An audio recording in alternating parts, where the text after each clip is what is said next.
victory in Cincinnati, where the Cubs and Reds are getting set to wrap up this first series of the season. It is the rubber game between these two teams after the Cubs evened the score last night. And it was an outstanding performance by the Cubs in a 4-1 victory last night. Hello and welcome to Verizon Wireless Cubs pregame live. I'm Gail Fisher alongside Dan Plesac. And the Cubs got a great pitching performance out of Ted Lilly last night, and the Cubs hitters came around to get that victory, and they have a real good shot of winning this series. The cold weather, Dan, didn't seem to affect the Cubs at all. But really, with weather like this, it's really the benefit of pitchers, and Ted Lilly took advantage of the elements last night. But on top of that, he was the pitcher I think that the Cubs were hoping he would be when they signed him as a big free agent signing this winter. Had really good command of his fastball on the inner half of the plate, mixed in enough off-speed pitches, and he and Bronson Arroyo were really in complete control of that game. And taking a look at Lilly here, his first start as a Chicago Cub, first start in the National League. He's never faced the Reds before, but he was dealing. He was dealing. And one of the things he did really well last night, he was able to get ahead of Red hitters early in the count and made them aware of that fastball end. And there you see, he started mixing in some off-speed pitches in the third and fourth inning. Really here ties up David Ross on a fastball in the inner half of the plate. He was throwing both sides of the plate in a very impressive outing, and I'm sure he's happy to get that first one under his belt when you come to a new team, a new league. And we talked about it a little bit yesterday.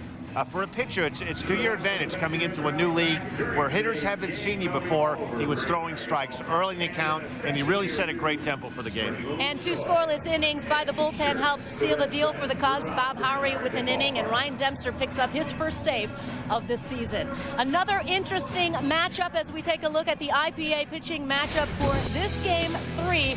Jason Marquis making his Cubs debut. He faces Kyle Loesch. Marquis is 4-3 lifetime against the Reds. He signed a 3-year contract with the Cubs in the offseason coming over from the Cardinals. I think one of the big keys, the bugaboo with Jason Marquis, is the inability at times to keep the ball in the ballpark. The home run ball has really hurt him the past couple of seasons. The conditions are very much in the pitcher's favor. Wind blowing in, it's very cold, very blustery and windy. This is a kind of day for a pitcher that you could really make some hay. Throw the fastball on the inner half of the plate. Guys aren't actually running up there, can't wait to hit weather like this, so it's really advantageous to get ahead and throw strike one. And Marquis is coming off of a rough season last year with the Cardinals. He had a pretty high ERA. He worked a lot, Dan, in the offseason to try to correct a few of his mechanics. I think one of the keys you're going to know early if he's throwing the ball well, he's, for the most part, when he's throwing well, he's very much a ground ball pitcher. His two-seam fastball, he throws a lot of sinking fastballs along with the slider. He's your typical sinker slider pitcher. Does have a changeup that he mixes into the arsenal, but you'll know early on if he's throwing well, if he gets these Red hitters to hit on top of the ball, and he'll be getting some ground balls in the middle part of the infield.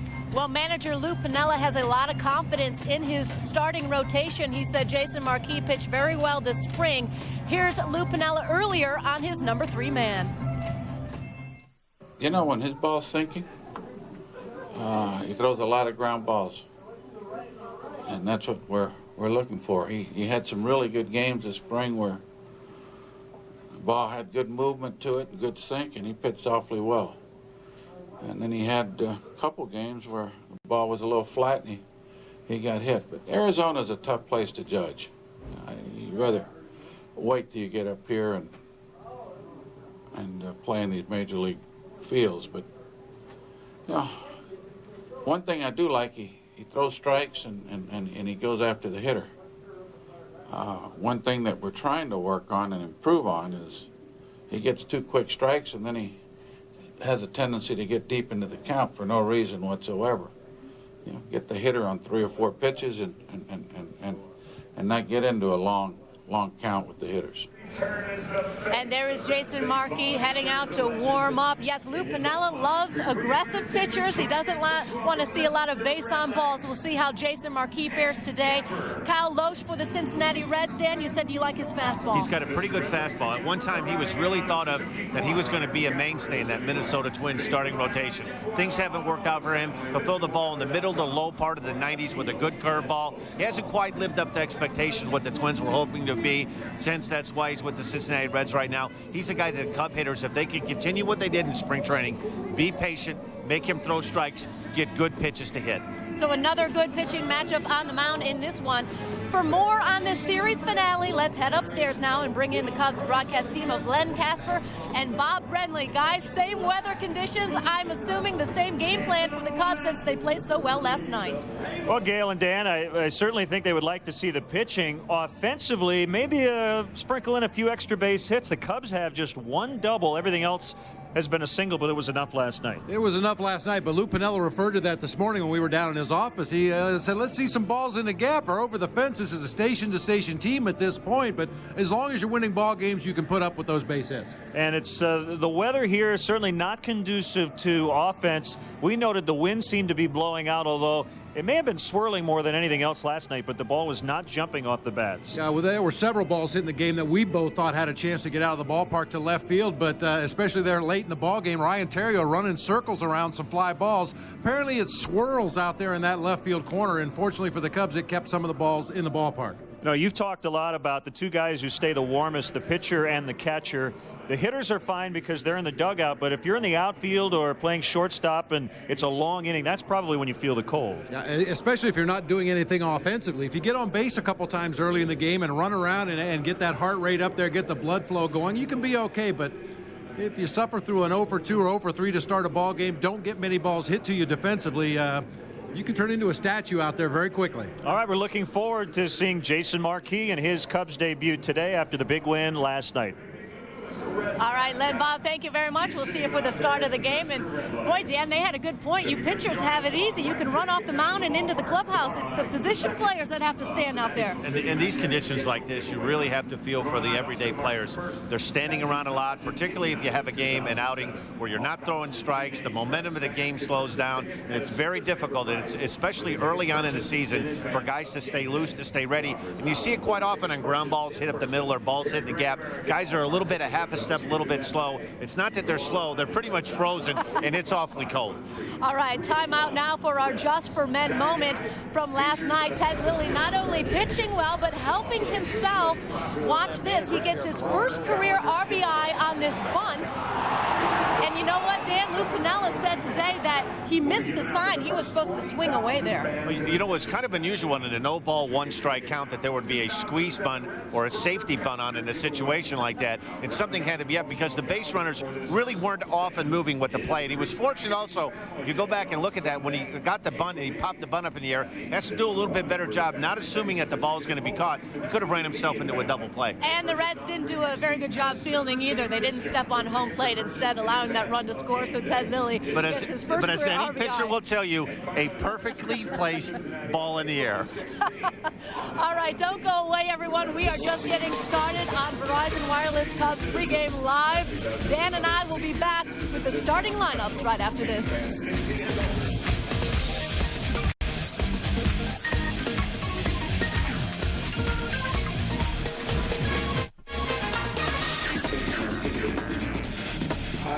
Kyle Loesch, the Reds' number 3 man, getting the start today in the series finale between the Cubs and Reds. It's the rubber game 2 as the series is all even at 1 game apiece. Welcome back to Verizon Wireless Cubs pregame live.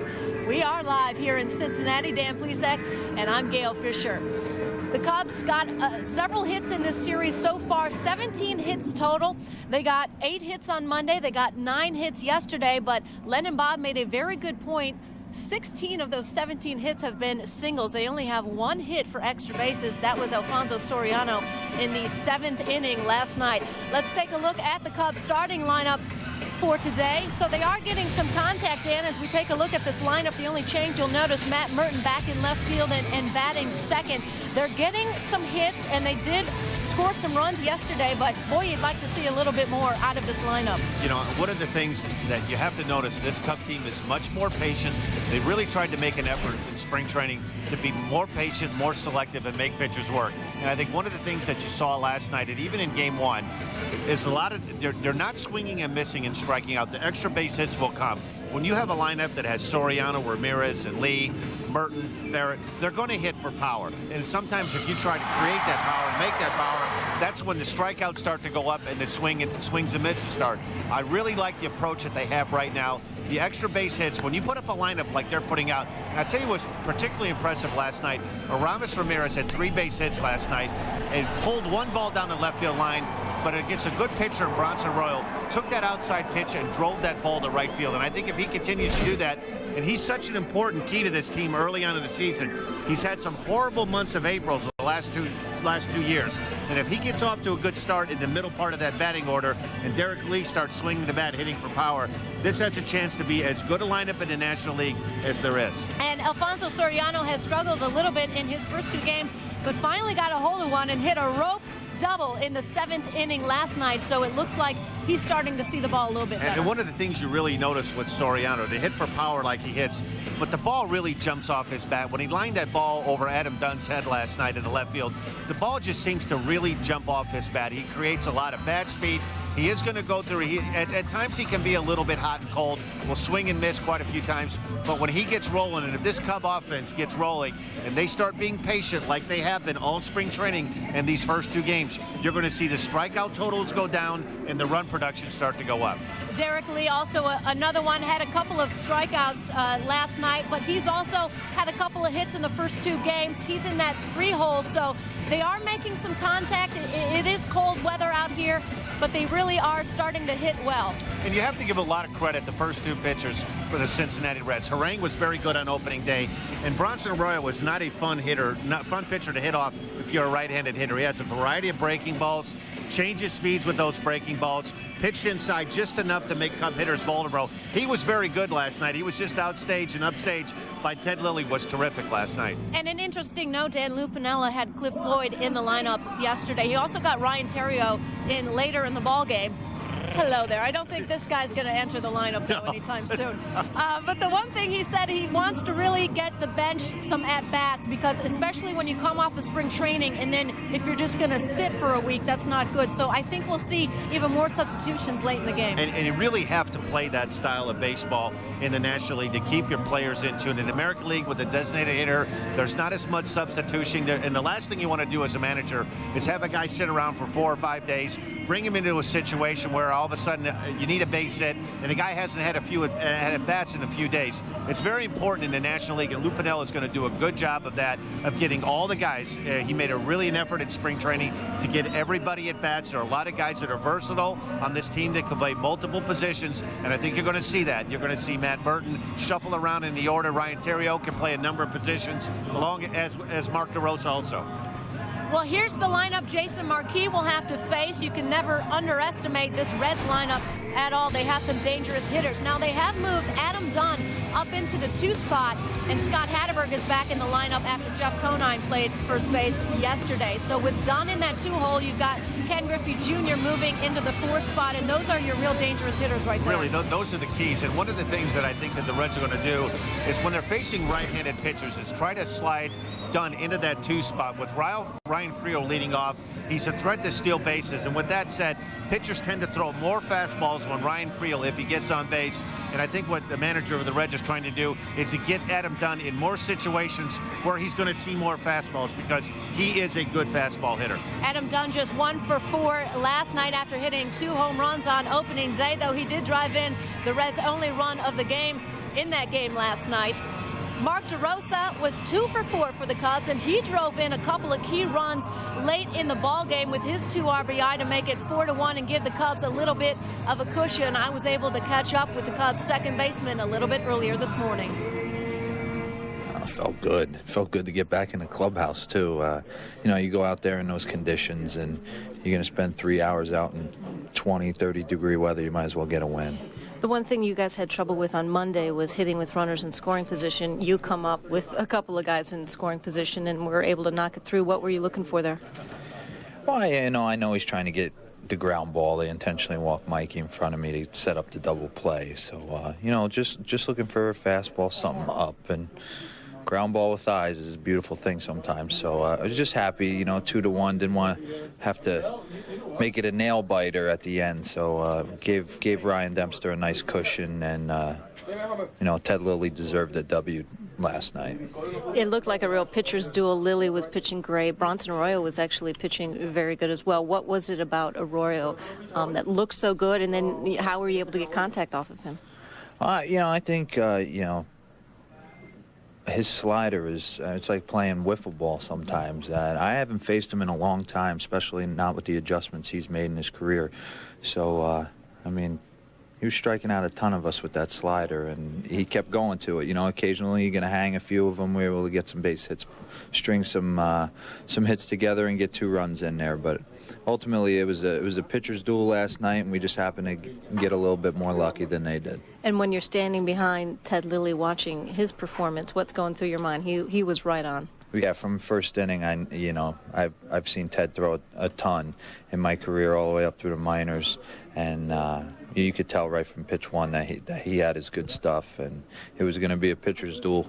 So, like I said, it was just nice, you know, spend all that time out there in the freezing cold. You might as well get a win, and I know the guys were happy about it. And it is fun to watch, Dan. I mean, watching, for us up in the press box, watching this performance, and I'm sure for the guys behind him playing defense, when you know your pitcher is on like that, it's got to be a good feeling. Well, I think last night was a recipe that Lou Piniella and his entire coaching staff would love to duplicate about 90 more times this year. A well-pitched game out of your starting pitcher gives you 7+ innings, gives you a chance to go to the strength of your bullpen, which is Bobby Howry and Scott Air, and Ryan Dempster stepped up and pitched a very good inning in the 9th inning. That was a well-pitched game, some timely hits, some good defense. They really played a very well-played game last night. And when you have a Mark DeRosa and even a Cesar Izturis at the bottom of the lineup, that really shows the depth of this lineup, because anyone can hit you. Well, this team from top to bottom, there's good left-handed pop, right-handed pop, and if the strikeouts continue to go down and they're a more patient team, which they were all spring training, and it looks like that's going to be the mode of this team, this could be a very dangerous offensive team. All right, time for one final timeout. Don't go away. Dan and I will be back live at Great American Ballpark in Cincinnati.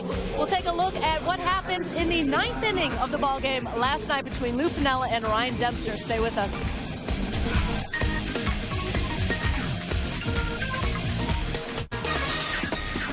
The fans are trickling in on this chilly day in April here at Great American Ballpark. About 25,000 fans showed up in the cold last night. We'll see how many can weather the conditions today for this series finale between the Cubs and the Reds.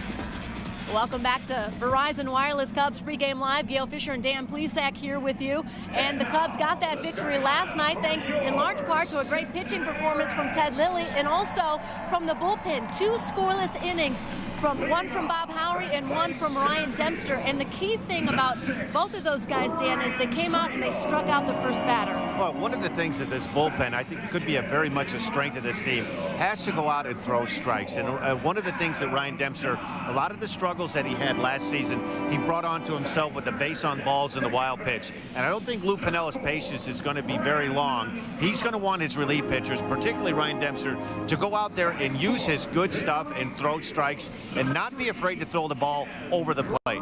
Well, the problem is Ryan Dempster struck out the first batter, but then he got into some trouble and he walked a guy, and that is when Lou Piniella came out to the mound and wanted to set the tone very early, let him know, listen, go after the hitter and get this guy. Let's get out of this. I'm sure it was, listen, it's cold.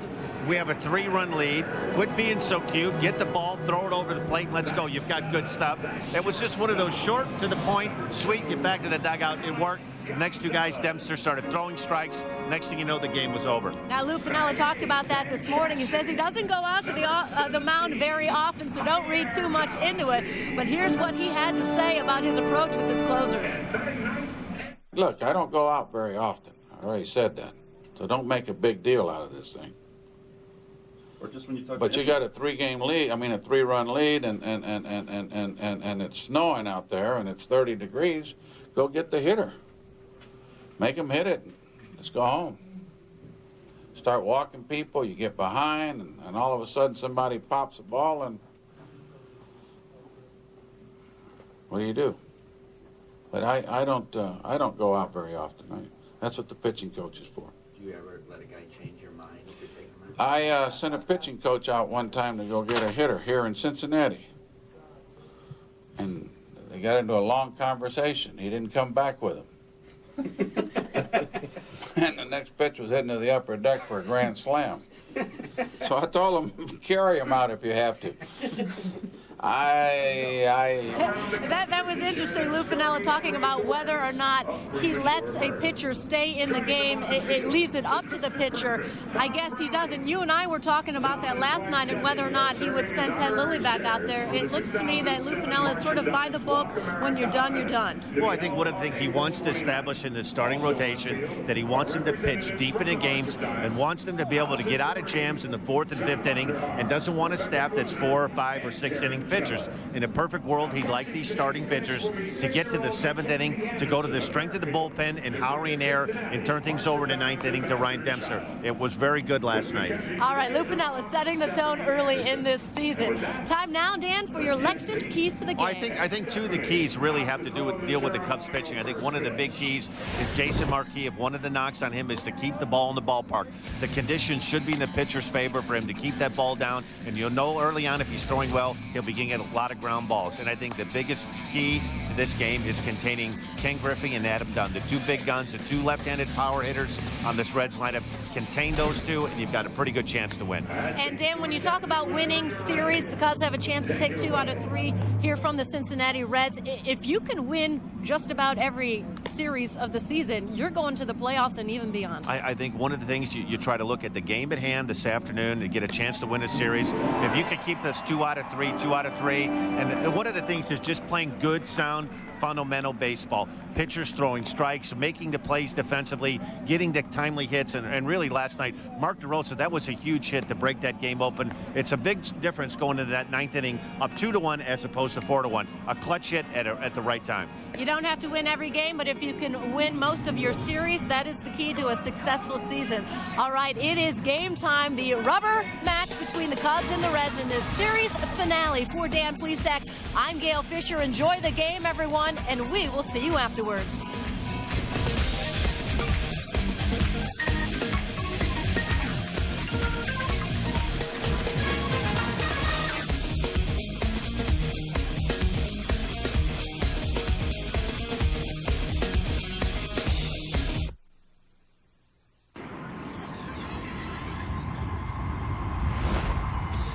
Last night, the fans in Cincinnati and the Cubs braved the cold the best as Ted Lilly made his Cubs debut, one to remember, earning the first win in Cubs blue for himself and his new manager, Lou Piniella. Today, it's a marquee morning series finale. Cubs and Reds next on Comcast Sportsnet.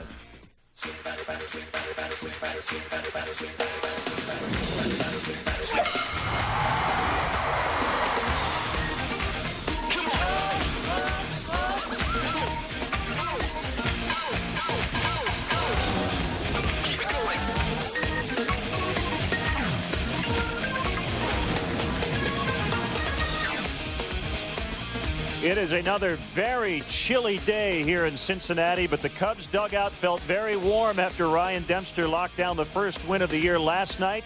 And today the Cubs will go for the series win as they take on the Cincinnati Reds from Great American Ballpark. Welcome to Cubs baseball on Comcast Sportsnet. Bob Brenly and Len Casper with you. You're probably enjoying an early lunch. We appreciate you joining us today. All about the pitching last night. The Cubs gave up just 3 hits. Ted Lilly and company were outstanding.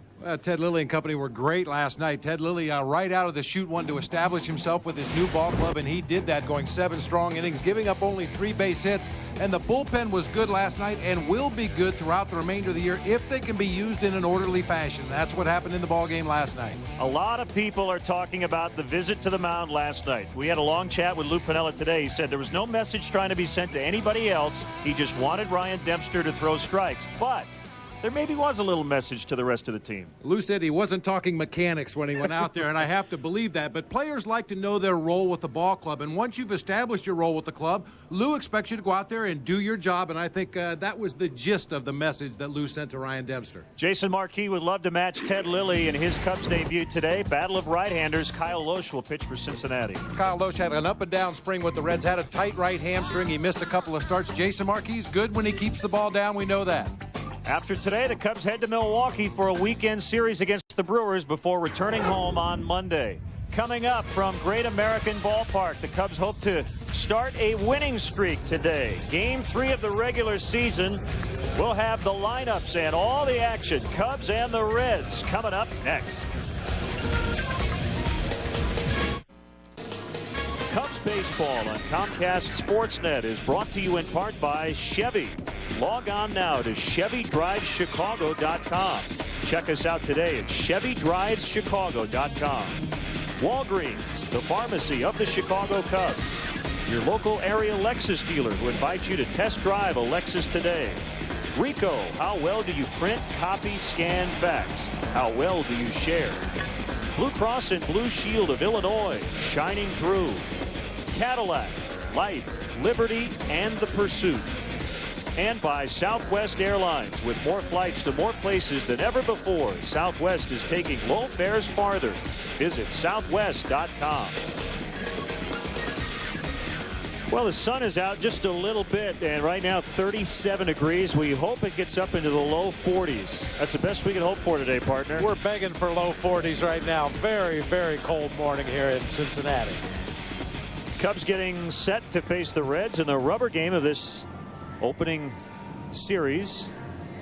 A lot of wind, and it does not feel like April, although April in the Midwest is one of those months where, and we've already seen it, you could have temperatures in the low to mid 70s or low to mid 30s. Let's check out Luke Pinella's lineup today, brought to you by Southwest Airlines. 1 through 8, it mirrors the opening day order. Soriano, Merton, Lee at the top, Ramirez, Jones, Barrett in the middle, DeRosa, Izturis, and Jason Marquis, who's a career .223 hitter, batting 9th. Take a look at the Cincinnati Reds defensively, brought to you by Rico. Move your ideas forward with Rico dependability. Dunn, Friel, and Griffey Jr. across the outfield. Encarnacion, Gonzalez, Phillips, and Hatteberg once again across the infield. Javier Valentin will be doing the catching today for right-hander, former Cubs draft pick Kyle Loesch. Mentioned earlier, Loesch had some hamstring problems in spring training, missed a couple of starts, but finished strong. Took the ball for his last 4 outings in spring with no trouble. See his numbers last season as a member of the Cincinnati Reds. Opponent's batting average a lofty .378. The plate umpire today is Sam Holbrook. Hunter Wendelstedt, Randy Marsh, the crew chief, and Bob Davidson are on the bases. Holbrook, born in Moorhead, Kentucky. So these two teams up and at 'em early today. And it's Loesch against Soriano. Alfonso with 9 career hits, including 2 home runs off the Reds right-hander. And we're underway, low and outside on a fastball, ball 1. The Cubs should see a lot more fastballs today from Kyle Loesch. He does throw a curveball, slider, changeup, but he really likes to throw that fastball in the low to mid 90s. Didn't see many last night from Bronson Arroyo, at least not in fastball counts. Arroyo very effectively pitched against the Cubs once again with a variety of arm angles, a variety of breaking balls. Loesch should rely more on his heater today, which sounds good. A heater sounds good today. It does. Popped up behind second base. Gonzalez going out, and Friel, the center fielder, will come in to make the catch. There's already been a postponement due to cold weather. The Blue Jays and the Tigers today. It's 35 here at game time. I don't know how cold it is in Detroit, but they've already decided it was too cold.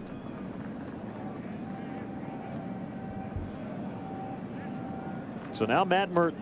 Yeah, you got to come ready today with the winter gear.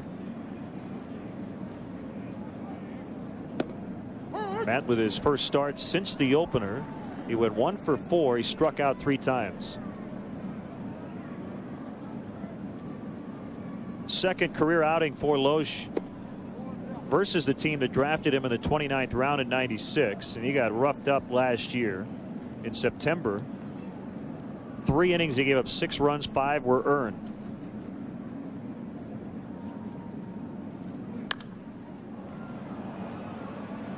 Ken Griffey Jr. gets a chance here in the first inning. It's 29 in Detroit. and 35 here. So that 6 degrees apparently was all it took to bang that one today. Makes all the difference in the world, that extra 6 degrees, I guess. Yeah, the fans came ready. Saw some guys wearing their hunting gear. Insulated everything, hoodies underneath, jackets, gloves, scarves, earmuffs, you name it. I've seen it here today. Outside corner for a strike on Dealey. He struck out 3 times last night, but did have a hit, a walk, and scored a run.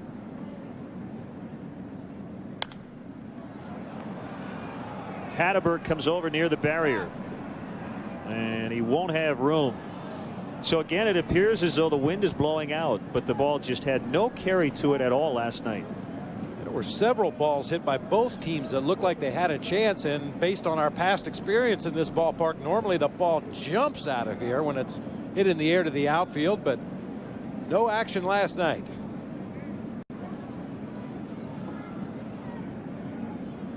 Loesch gets the sign he wants from his catcher Valentin. And so far, it's been away from Kyle Loesch. He's thrown a lot of fastballs, but they've all been on the outside corner or further away. It can't be too one-sided. I don't care how good your stuff is. At some point, you've got to come in on hitters to keep them honest. Otherwise, they'll lean out over the plate and drive that ball to the opposite field. Away once again. And Derek just reached out and sent it into right. So it's the 18th hit for the Cubs in the series and their 17th single. Just a great approach to a guy who's working away. Stay on that ball. Derek Lee is head right down the barrel of the bat. Doesn't try to do too much with that pitch. That's an old cliche, but when you get that fastball away, all you have to do is get the barrel of the bat on it and hope for a hole on the right side. And that time, Derek Lee found grass out there in right field. Ramirez with a 3-hit performance last night. He crossed the plate twice, and he's faced Loesch before, 2 for 2 with a home run.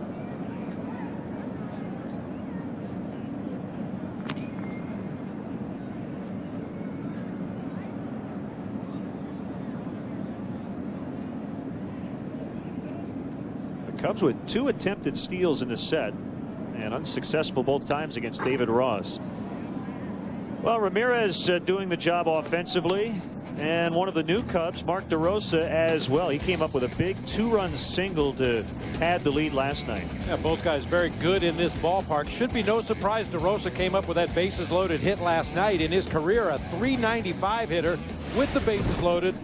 Last year, .563 with the bases loaded.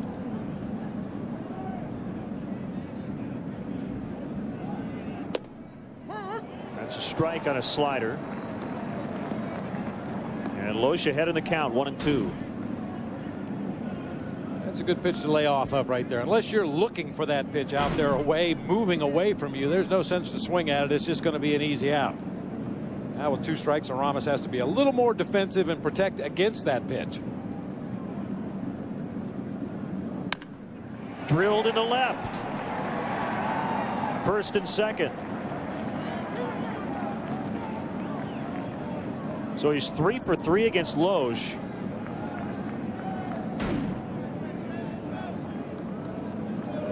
Pitch caught just a little bit too much plate for Kyle Loesch's liking. You see it hangs right out there over the outside corner, and Ramirez, much like he did last night, reached out and hooked that ball back to left field. Sets up a matchup of former Minnesota Twins, Loesch against Jones. 2 on, 2 down. And the pitch to Jock is a strike. Loesch won 14 with the Twins back in 2003. The year before, he won 13.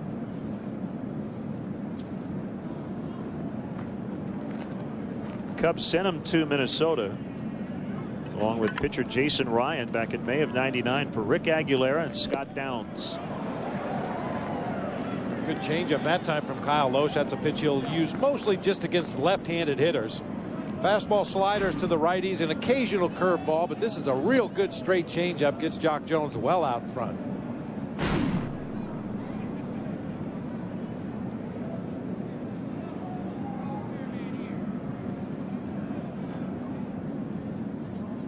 Here it is. High in the air.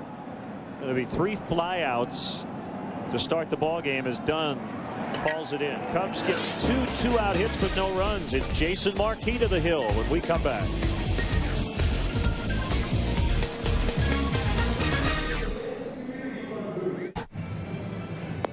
Now let's check in on Jerry Naren's Reds lineup, brought to you by Southwest. Only big change from their opening day lineup is in that number 8 spot. It's Javier Valentin today for David Ross. Take a look at the Cubs defensively. Brought to you by Rico. Move your ideas forward with Rico dependability. The same lineup Lou Piniella filled out for opening day. That's Merton, Soriano, Jones across the outfield. Ramirez, Izturis, DeRosa, and Lee across the infield. Michael Barrett behind the plate, and Jason Marquis on the mound. Trickle down the line, foul. So 1 strike on Ryan Friel as Jason Marquis just threw his first pitch as a Chicago Cub, wearing Sammy Sosa's old number 21. 33 starts for Jason Marquis last year. We talked about it in spring training. The lofty ERA can be attributed to a couple of really tough starts when Tony La Russa needed him to go out there and eat up innings because of a dinged up bullpen, and really skewed his numbers in the wrong direction. A sinker baller on an 0-1 gets the ground ball to the right side. So 2 pitches and 1 out.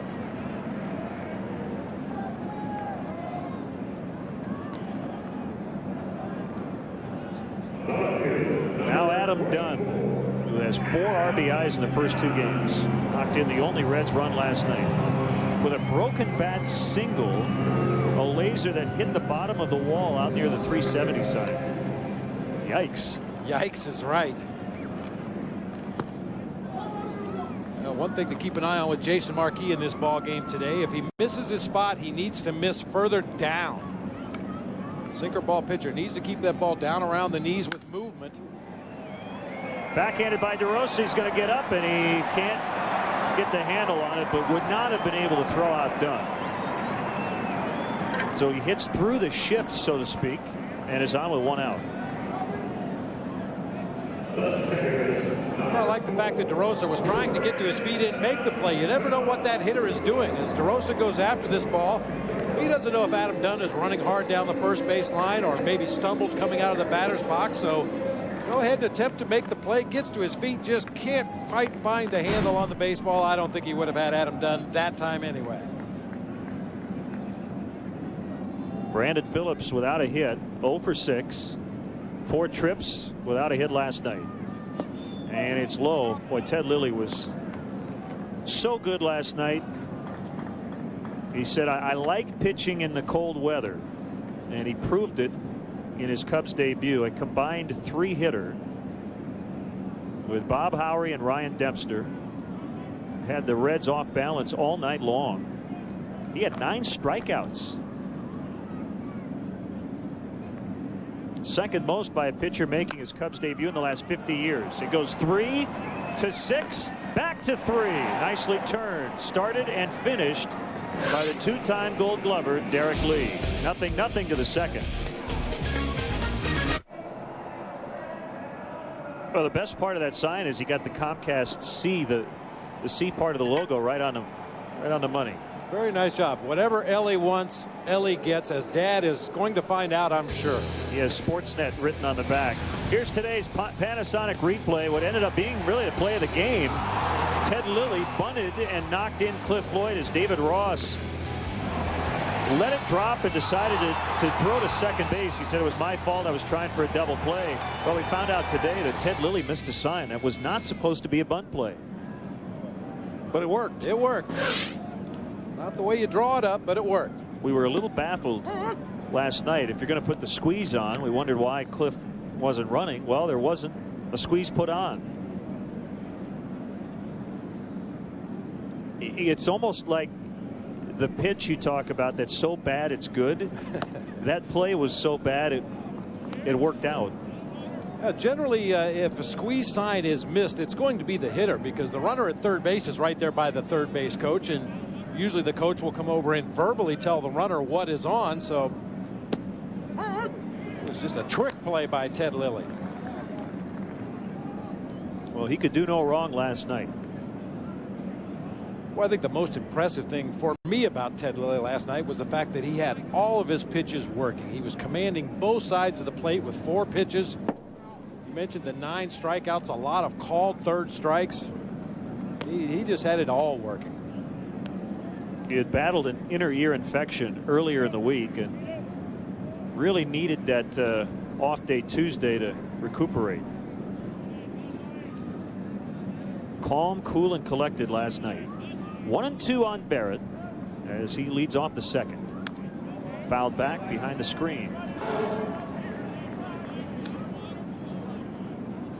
We've seen more blue in the stands than we saw Monday. Last night, a lot of Cub fans here, and yet again today.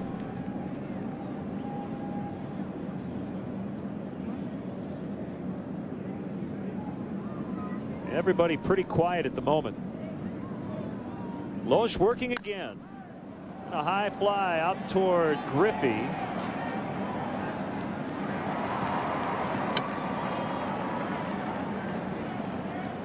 We hope to see a lot of Cubs blue in Milwaukee as the Cubs will head there after today. 3 games set beginning tomorrow.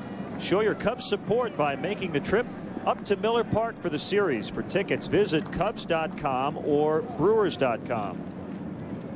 Rich Hill will make his season debut tomorrow night against Dave Bush. Carlos Zambrano, Ben Sheets on Saturday. And actually the most intriguing matchup as DeRosa hits it deep left center as the Cubs look for their first homer, and they get it.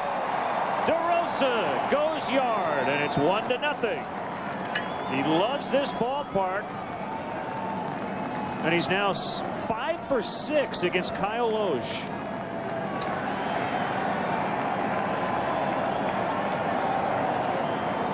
Well, and perhaps Mark DeRosa figured the key to hitting home runs here to left field at Great American Ballpark. Hit it to left center field. That ball was over near the 379 mark. Our Heineken home run replay. Mark DeRosa touching one up to left center field. Way back into the bleachers. Balls hit the straightaway left last night. Didn't go anywhere. That ball just continued to carry until it landed in the seats. He set a career high last year with 13 with Texas. First homer for the Cubs. It comes in game 3.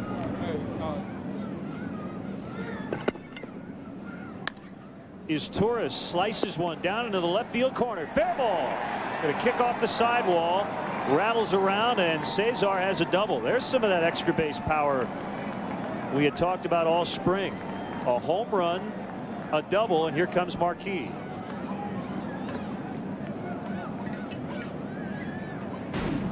Mark DeRosa with a little bit of a buggy whip action with that bat. He said it's something he started to do in Texas a couple years ago as a timing mechanism. His timing was absolutely perfect on that home run swing. So first to third on the infield, everybody with a hit. Lead DeRosa, Torres, and Ramirez. Jason Marquis won the Silver Slugger in 2005. Now this is a situation where a lot of times you would ask the pitcher to bunt that runner up to third base and then take your chances with a 2-out base hit to drive him home. But because Jason Marquis is such a good hitter, I'm sure he's going to get the green light in this situation to try to drive that run home himself. The 0-1 is outside. As I was saying earlier, I think the most intriguing matchup of the weekend is Wade Miller against Chris Capuano. Wade Miller has just dominated Milwaukee in his career. He's never lost at Miller Park, and Chris Capuano did not give up a run to the Cubs in 3 starts last year. They're all good matchups, including the opening day matchup. Zambrano and Sheets, battle of aces on Saturday. So we'll see what gives on Sunday, and we'll have that game for you at 1 o'clock here on Comcast Sportsnet. That's a great thing about the game of baseball, Len. You know, we try to make it a big event sport, but sometimes the best matchup is the one that is the least likely to be a good matchup. That's why we show up every day, just in case we see something we've never seen before.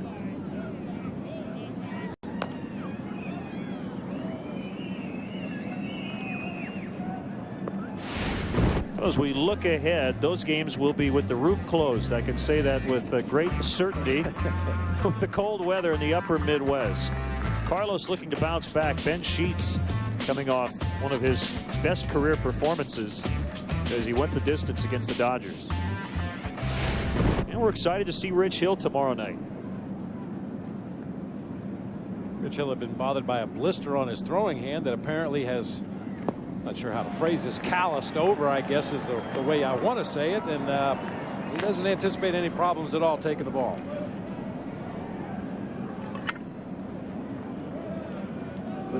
So Loesch with his first strikeout. And Soriano will bat with a runner at second and 2 outs. You mentioned the series in Milwaukee with the roof. I thought it was a funny comment from Chad Moeller, Cincinnati Reds backup catcher today. He's never had a home game in temperature like he played in yesterday. He was with the Twins in the Dome, with the Diamondbacks in the Dome, and with the Brewers in a Dome. So he's never had a home game where he had to wear long johns. Hatteberg will go into foul ground and watch it drop into the seats.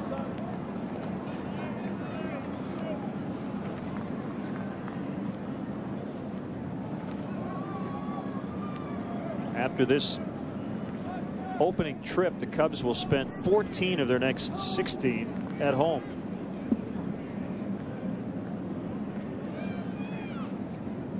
We'll see the Reds at Wrigley Field the 13th through the 15th.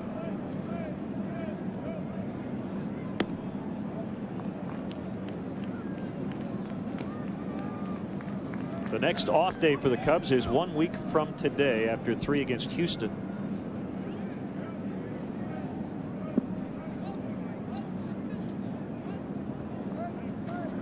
The Central Division standings look upside down at the moment. St. Louis and Houston at the bottom, both are 0-3.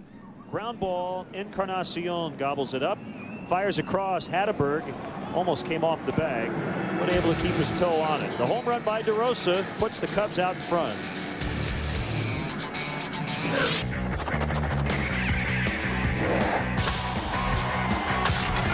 It's a whole new season and a whole new ball game. Major League Baseball 2K7 from 2K Sports. Rated everyone. Well, today's Comcast Sportsnet poll question: the Cubs no longer wearing their alternate blue tops. Are you going to miss them? Text Y for yes, N for no. Text your answer to 55222. And please remember, standard rate messaging fees apply. Please check with your carrier. So with the poll questions, we're going to have to really be careful about not giving our answer first, because we don't want to skew the results. Certainly wouldn't want to influence the voters. So we'll give our answers a little bit later. We disagreed on the one last night, which is good. Different opinions, talking about Carlos Zambrano and whether he should start the season opener next year. 1 ball, no strikes on Ken Griffey Jr. The lights are on. I think that makes it a little warmer in here. The heat from the light bulbs up there on the roof of the stadium. Maybe that's why they did it. We saw a few more snowflakes this morning.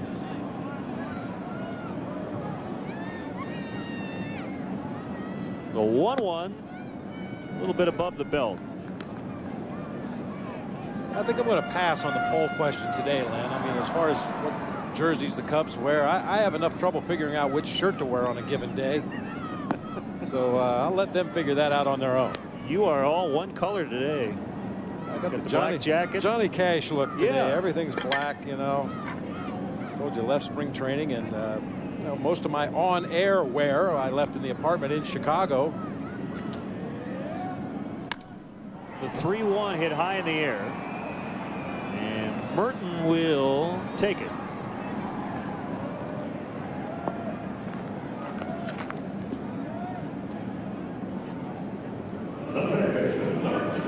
There was some question as to whether Ken Griffey Jr. would play today. Early day start after a night game last night, and Jerry Narron had kind of hinted that Josh Hamilton might get a start today, but when we showed up to the ballpark, Jr. sure enough is in there in right field once again today.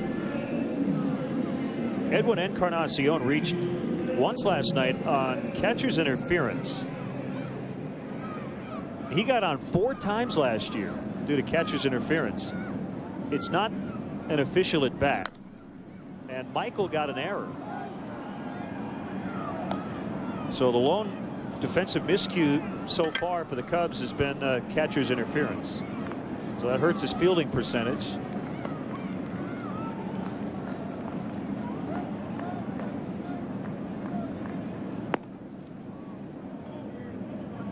Now, have you ever been hit where it's caught a finger? It usually just catches kind of the end of your mitt, right? Yeah, usually it just gets the end of the mitt, and most catchers don't put their fingers that far into the glove anyway. You'll see a lot of times the entire palm of the hand will be hanging out of the bottom of the glove. This one sends Soriano back a little bit. Well, his first series to this point in center has been rather uneventful. As he gets accustomed to playing a new position. Now, the real adventures have been in left field for both ball clubs, and I think once again it's because of that swirling wind. Ryan Theriot came into the ball game late last night after pinch hitting and putting down a perfect sacrifice bunt. Had a couple of plays out there in left field, got turned around a couple times, but he made all the plays.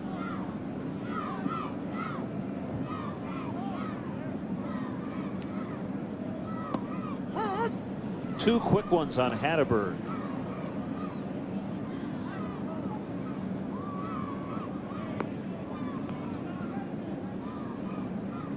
Marquis tied for 12th in the National League with his 14 wins, but he tied for the league lead in losses with 16 and had that bloated earned run average that was over 6. Highest ERA among qualifiers. Also gave up a National League high 35 home runs.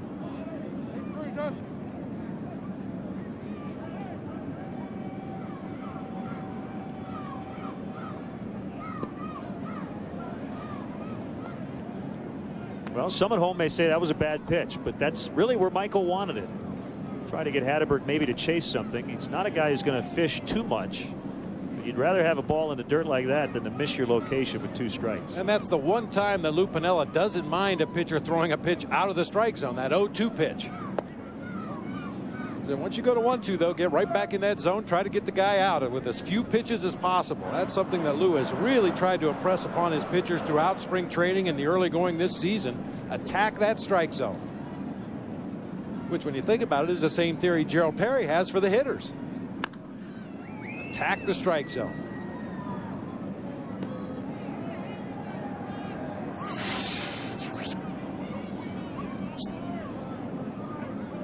Mark DeRosa with a solo home run at the top of this inning. Giving his new teammate an early lead. How about this note? Jason Marquis is one of 2 players in the National League who have been on a playoff team each of the last 7 years. Only he and Rafael Furcal. All the current Braves saw their streak end last year. So Jason's used to being on winning clubs. Outside, he's run it full. So after an 0-2 start, the keen eye of Scott Hatteberg has run it full.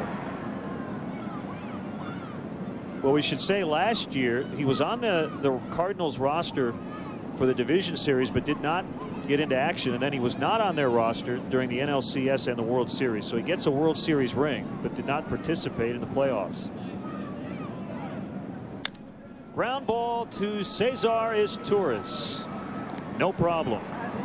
And a 1-2-3 second for Marquis. Cubs go to work again offensively in the 3rd.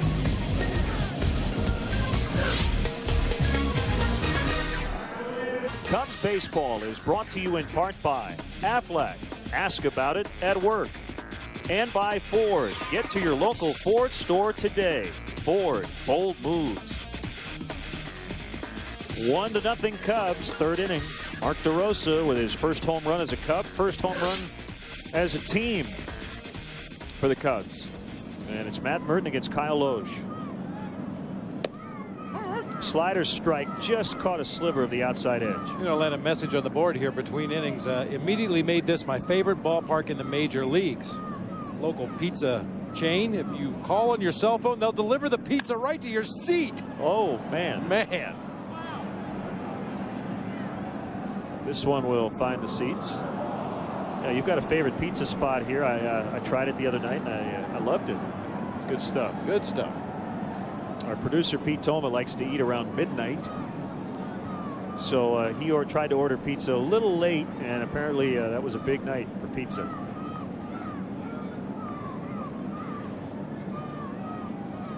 So delivery took a little longer than normal. I got mine in like 20 minutes. Did tell him you knew me? That's usually what gets it there quick. No, I ordered it at 4:30.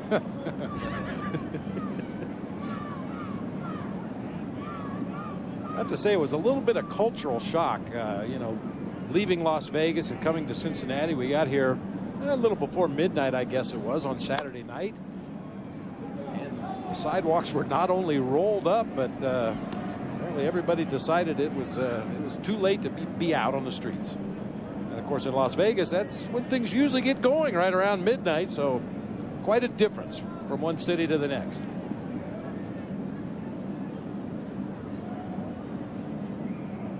One ball, 2 strikes on the Cubs left fielder.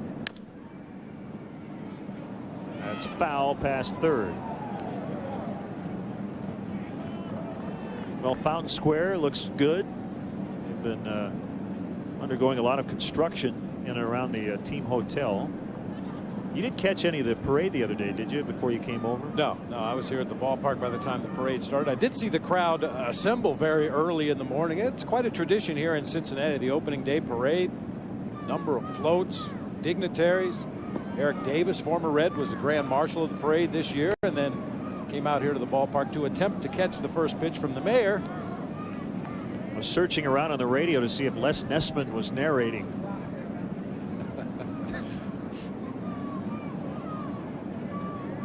More news and Les Nessman. The 2-2 pitch, and Merton grounds out to third.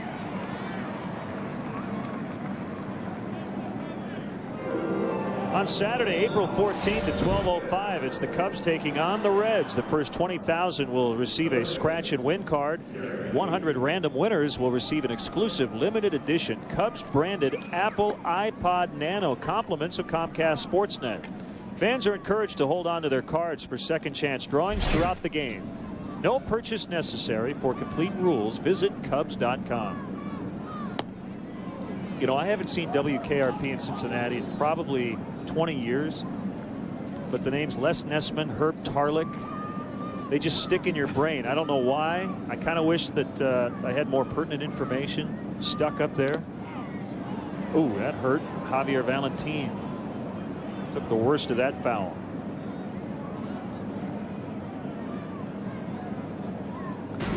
Feels a little worse on a cold day like today. Well, I don't care how much padding you have on. When you take one off the kneecap, and that's where that one got him, right on the inside of the right kneecap. Ow, ow, ow, ow.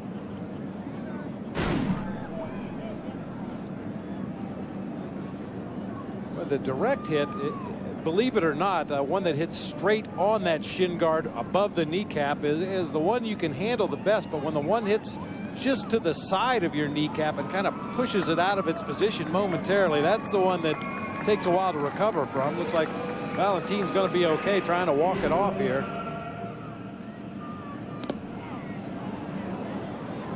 Man. You felt that one all the way up here, didn't you? Well, and he'll feel that one when he's 53 years old, too. I guarantee you. I've found spots that I was hit with foul tips I don't remember getting hit by. Well, Valentin is a guy that sits very high on his haunches anyway back there behind home plate. He's considered to be the offensive catcher of the three that the Reds will run back there from time to time this year, along with David Ross and Chad Moeller. Valentin considered to be the better offensive player and a switch hitter. A 1-2 to Lee. He held up and took it for ball 2. It's even 2-2.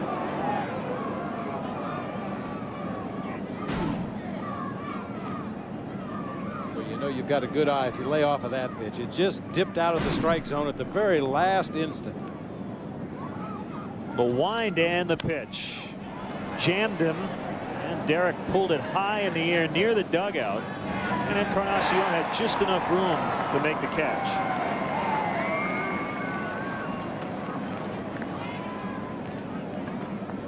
I think Derek thought that was a third out because he tossed his bat thinking that he had to go out to the first base position, but it's only the second out.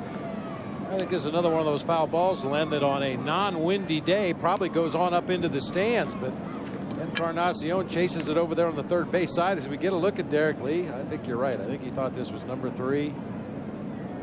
Looks up at the big old scoreboard in center field, and realizes Cubs have one more left.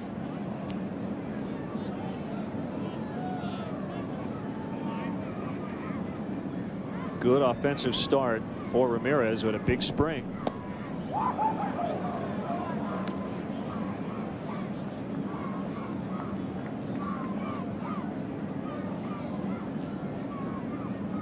Loesch is 6'2", 209 pounds, 28 years old. Born in Chico, California. Shattered bat, base hit up the middle.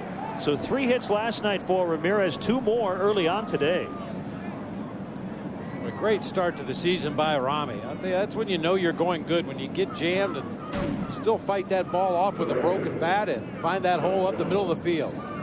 There's a tent peg. First one of the year. That little bit of handle you have left in your hand after that bat goes whirly-birding into foul territory, they make great tent pegs if you're a camper.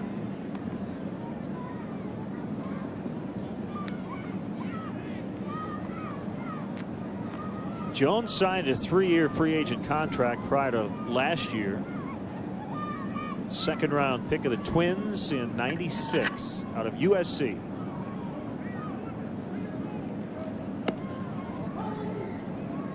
Well, you go back to last year, Ramirez hit 197 in the first month of the year. Had 14 hits the entire month. He has 6 already. Surrounded the zone. Good eye. 2-0. This is the 1 pitch, 1 zone count.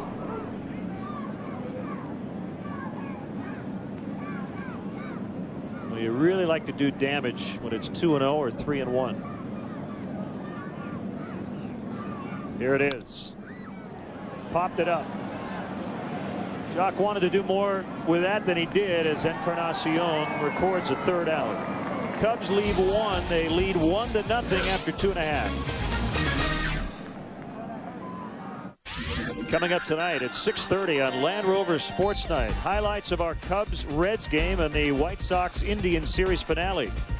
And the Blackhawks and Red Wings, a preview tonight. We'll have that game right here on Comcast Sportsnet. Join Pat Boyle and Mark Shanowski for Land Rover Sports Night tonight at 6:30 on Comcast Sportsnet.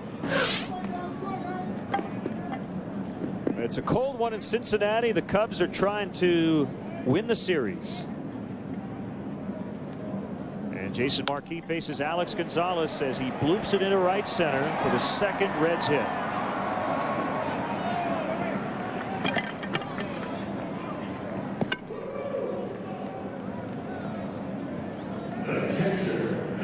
Valentine will get his first shot at Marquis. Switch hitting catcher.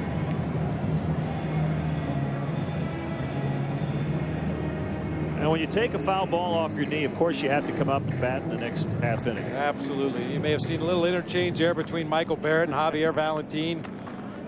Fraternity of the guys that wear the gear. I'm sure Michael asked him, "You going to be okay? Where'd it get you?" And Valentine tapped Michael on the inside of the right shin guard.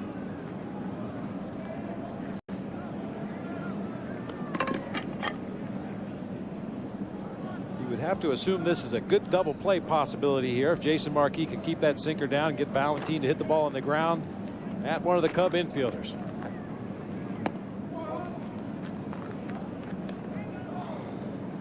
Valentine with 6 career home runs and a better than .300 average against the Cubs. He was their nemesis a couple of years ago in particular.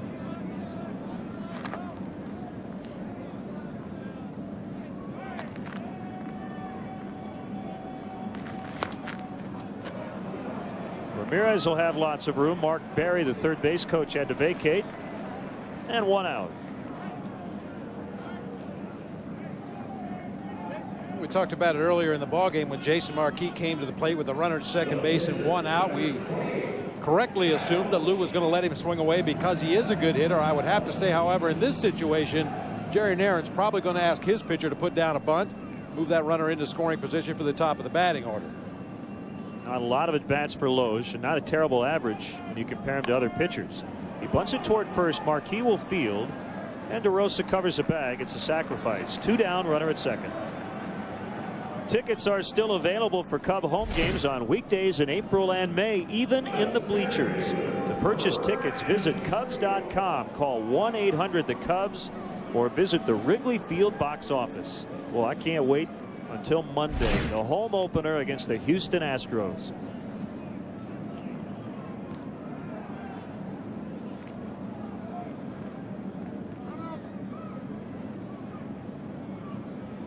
So Barrett's going to chat with Marquis as they talk about handling Ryan Friel, and can tell you one thing, he doesn't want to face Adam Dunn in this inning.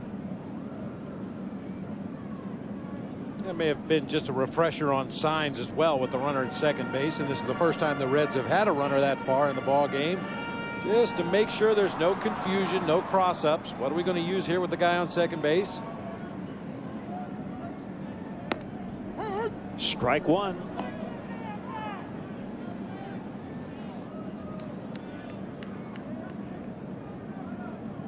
Jason's stuff on Saturday in Las Vegas, his final spring training tune-up, was nasty, especially his two-seamer. He kind of tweaked his mechanics a little bit prior to that start. Yeah, he was talking about it on the plane flight here to Cincinnati. He found himself opening up too much with that front foot. And checked some videotape and did a little extra work in the bullpen and moved that front foot, the landing foot, about 4 inches further to the right toward the third base foul line, and he found that that got the good movement that he wanted on that two-seam fastball. A lot of times pitchers will, and hitters for that matter as well, they'll get into some bad habits without even realizing it. That is the primary value in my eyes of videotape. You look at videotape when things were going good, you look at the tape when things are going bad, and you try to see if there's something you have unconsciously done differently with your mechanics. And Jason found that he was opening up too much with that front side and losing a lot of the movement on that sinker.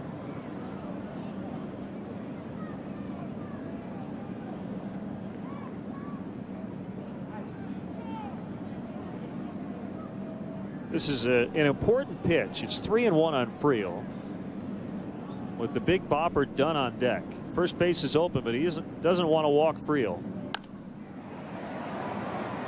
And it's Jones in right. That ends the inning. Nice start for Jason Marquis, shutting out the Reds through 3.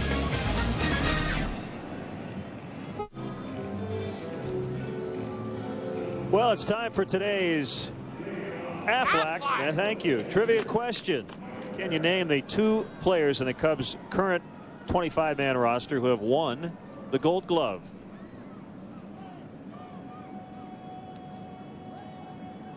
Answer coming up in the bottom of the inning. Barrett, DeRosa, and his tourists in the 4th.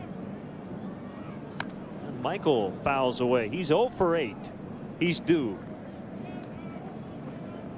He may be 0 for 8 at the plate, but Michael has done a lot of really good things behind the plate for the Cubs so far this season. Everybody works hard in spring training, but I don't think anybody on this roster worked harder than Michael Barrett did this spring. Had some new pitchers on the staff to learn, had some mechanical issues he wanted to iron out behind the plate. And he has carried it right over into the regular season, does a lot of homework every night and day before the ball game, preparing that pitcher for what he's about to face. Shoots it into center. Friel with a catch. I saw a quote that may have been buried a little bit in one of the stories, but Ted Lilly went out of his way to give Michael and Larry Rothschild a lot of credit for the game plan last night. Lilly was not familiar with very many of the Reds hitters, and that goes a long way when a pitcher says, hey, you know, I got a lot of help tonight. Not only did he have good stuff, but he's a smart guy. That's a good way to get that catcher to work extra hard for you. And you don't need to do anything for Michael Barrett to have him work hard, but that goes a long way. That really makes a catcher feel good, especially when you haven't found your first base hit of the season, to hear your starting pitcher compliment you on the game you called. In a lot of ways, a catcher is kind of like the offensive line is to a quarterback in football. And I know you will agree with this, but catchers probably don't get nearly enough credit for the work of their battery mates. See, it's our 3rd year together. I'm kind of getting this thing now. You got to figure it out, huh? Griffey's still on the move, and he has it just in fair ground before crossing over into foul territory. 2 away as DeRosa's retired. the best thing you can do as a catcher for your pitcher is just don't make him think. Just tell the guy, you throw what I call for, where I call for it, and we'll be fine. And then when a pitcher goes out there and does that and has success, it just reinforces it. He's got confidence in the catcher next time around, and hopefully that great outing by Ted Lilly last night and the way he worked with Michael Barrett will carry over into his next start, the home opener at Wrigley Field. His tourist doubled his first time.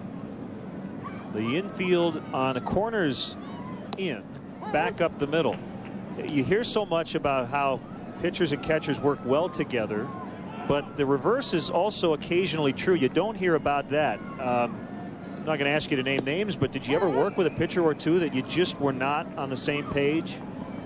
Oh, absolutely. And sometimes I felt it was my fault, and other times I felt it was his fault. But for whatever reason, it just really is hard to fall into a good rhythm when the pitcher and the catcher are not on the same page, or the pitcher doesn't feel like the catcher is receiving certain pitches the way he should. That confidence factor, that familiarity and comfort that you get between a pitcher and catcher is so vitally important to their success. Bounced off the plate and kicks foul just past Matt Sinatro. And Hatteberg will throw it to Matt, and he'll make it a souvenir. Going to find a youngster. Give it to a kid. Oh! Little bobble by the fan. There we go. All right.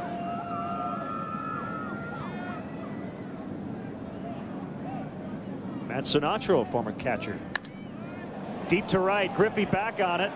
Warning track going to be over his head. And did it get out? No. His tourist slides in safely at second base. And here comes Lou. I think that ball may have gone out and bounced back in. It took a very strange hop. Well, with the naked eye, it certainly looked like it hit above that yellow line out there in right field and then ricocheted back onto the field. Who's going to plead his case to Hunter Wendelstedt, the first base umpire? He may have to get some help from Randy Marsh and the rest of the umpires on this crew.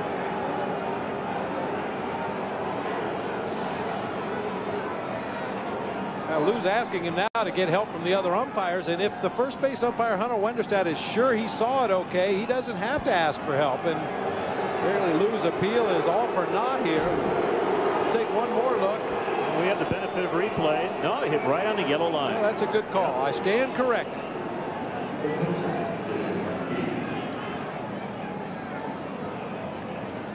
Just judging from the reaction of the fans out there in the front row, it appeared that it got over that yellow line before ricocheting back, but I was wrong. Hunter Wendelstedt was right. Great camera work by our crew. They nailed it. So his tourist just missed a home run. As it is, he's at second for Marquis. Another broken bat and a roller to second. Phillips throws him out. His tourist by a couple of inches missed his 12th career homer. It's 1-0.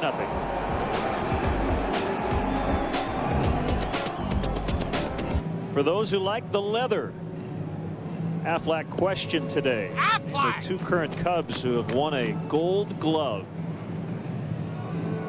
Derek Lee Aflac has 2, and Cesar Torres won 1 with the Dodgers in 2004.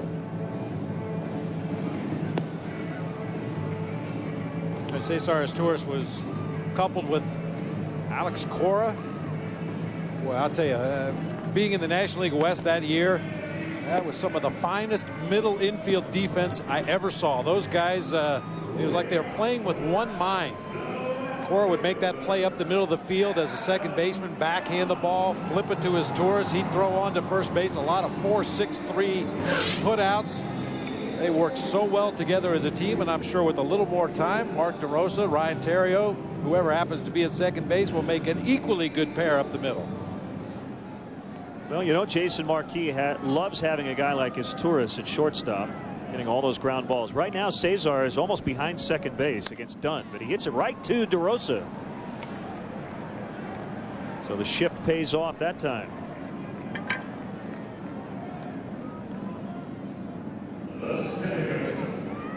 The Cubs strongly encourage the use of public transportation. The CTA Red Line stops directly at Wrigley Field at the Addison Station.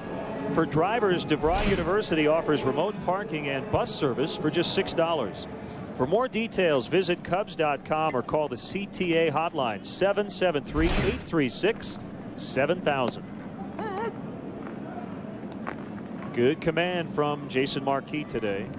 23 strikes in the first 36 pitches. 2 hits, they've both been singles.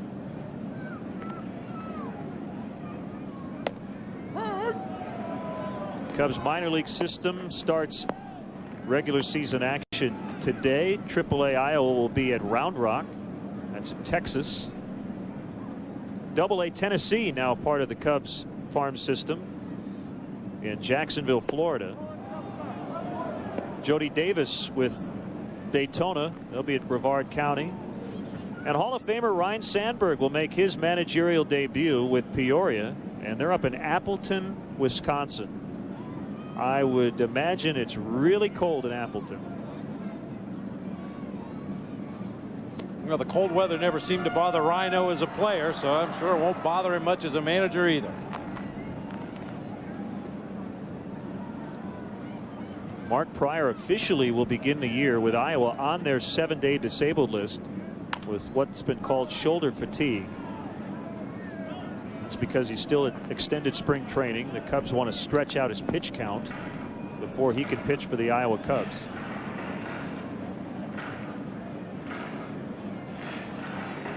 So it's the 9th time Mark has been on a disabled list.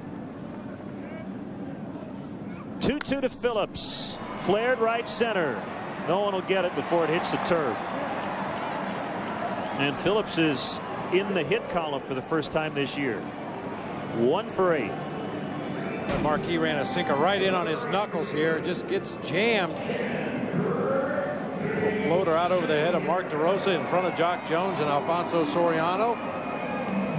Well, the good thing about a sinker ball pitcher, and Jason Marquis is going to give up some base hits this year. There's no question about that. He's not a power pitcher who's going to strike out the side very often, but when he does give up a base hit, he's only 1 pitch away from a ground ball that could conceivably turn into a double play. And the hits have not been hit very hard. Dunn hit that ball on the ground that DeRosa had to flag down in shallow right center. Gonzalez and Phillips with flare singles to right center. Griffey hitting 4th today. He batted 5th yesterday. It was the lowest he had hit in the batting order since 2004. Runner goes Phillips. He got a great jump and he's in.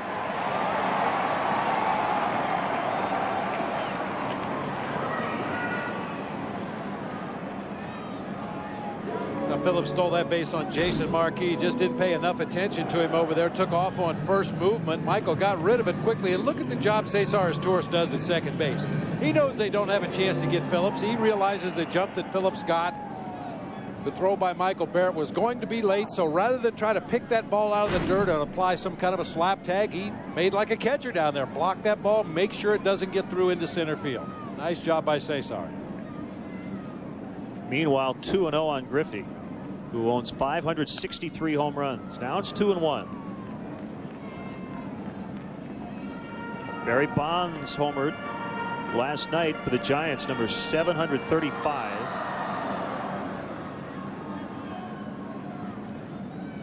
We told you last night on April 15th, honoring the 60th anniversary of Jackie Robinson's debut, Griffey's going to wear number 42, and it's against the Cubs. And everybody's been invited to do so in the majors. Marquis will throw out Griffey. Runner at third is Phillips. There are 2 outs. The entire Dodger team will do it. Barry Bonds is going to wear 42. I would imagine some Cub players will do it, and it's a great gesture.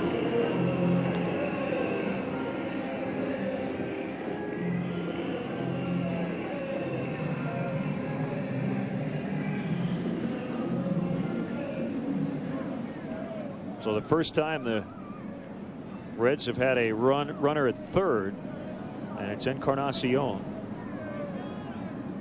who fly to center in the second.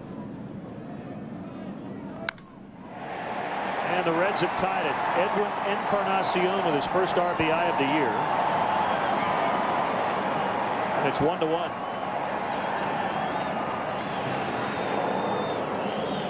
It's unfortunate that one of the rare times Jason Marquis misses his spot, it comes with a runner at third base, and Edwin Encarnacion makes him pay. He's been able to paint that outside corner with that first pitch sinker. This time the pitch strays over the heart of the plate. Encarnacion all over it for a base hit into left field.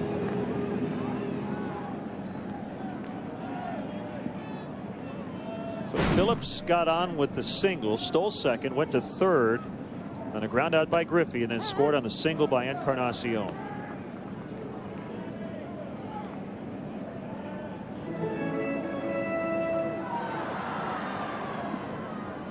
Big day in Kansas City as Daisuke Matsuzaka makes his major league debut for the Red Sox.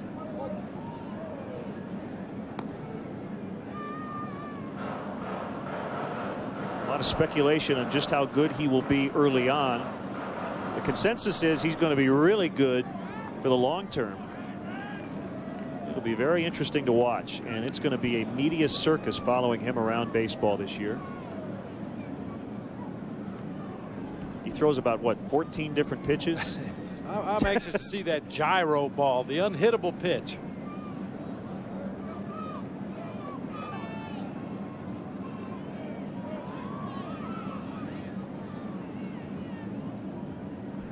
Not much of a lead for Encarnacion, but Marquis keeping an eye on him.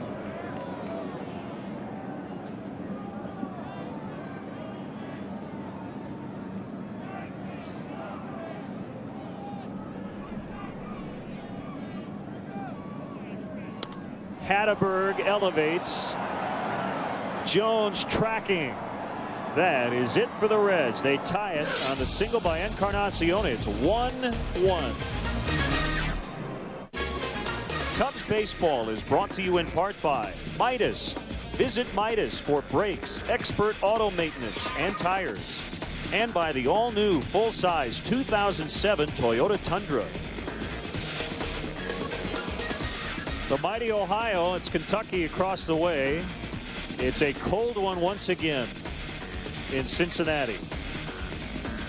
1-1 our score as we get into the 5th inning. Top of the order, Soriano looking for his first home run. Also seeking his first hit today. And he looks at a strike. We've seen Loesch throw that slider for strikes early in the count. 48 strikes, only 17 balls for Loesch. Soriano will head back to the dugout empty-handed yet again.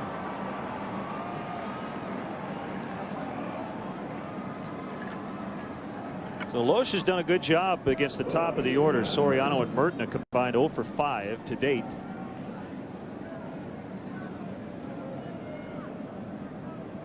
Merton once again this morning spent a lot of extra time in the cage with Gerald Perry working on some soft toss drills.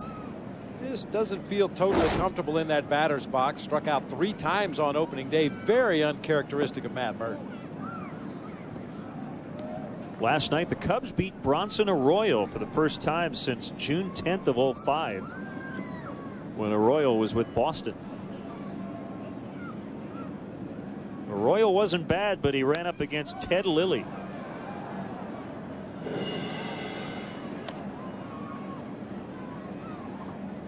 And Lilly's next start will come on Monday, the home opener.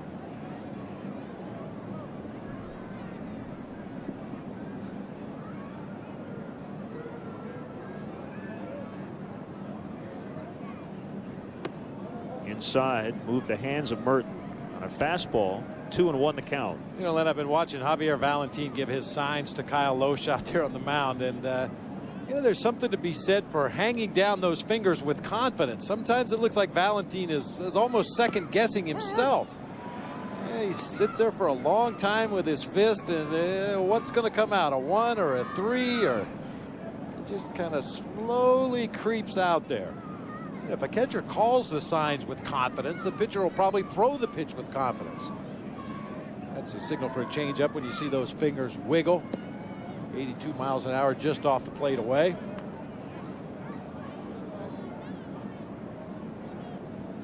The Reds' projected number 3 starter was left-hander Eric Milton, but he's on the disabled list with back spasms. Could possibly come off this weekend and make his season debut. He threw to hitters before the game yesterday. Just missed, and Merton's on with a walk.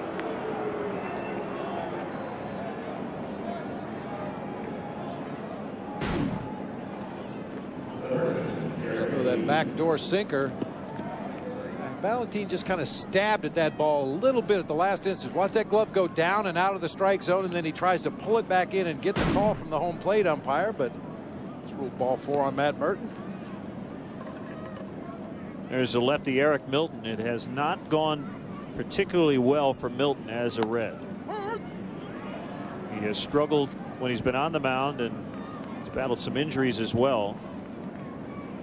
The Reds have 8 players on their disabled list, most of any team in the major leagues to start the year, including their closer, Eddie Guardado, coming off Tommy John surgery. So he's going to be out a while. He's on the 60-day disabled list.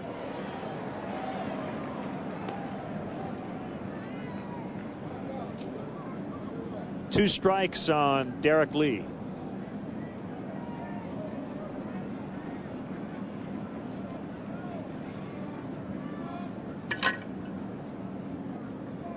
Very quiet at the moment.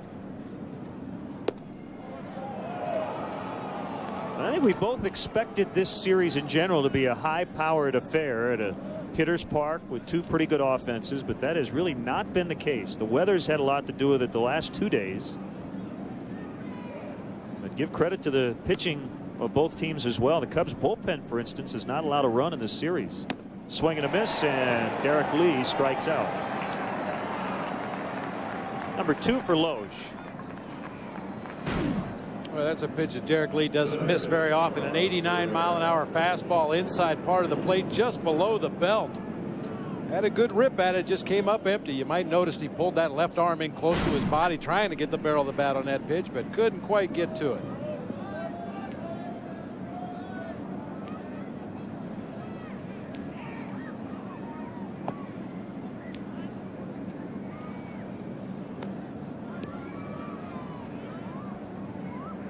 Cubs came into the series, or into the game today, 3 for 16 with men in scoring position, and the only time they've tallied was a home run with nobody on base in the second by Mark DeRosa.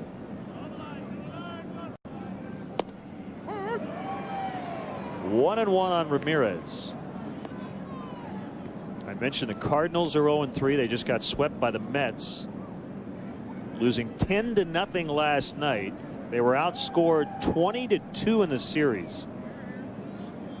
So the defending World Series champs will have to regroup this weekend.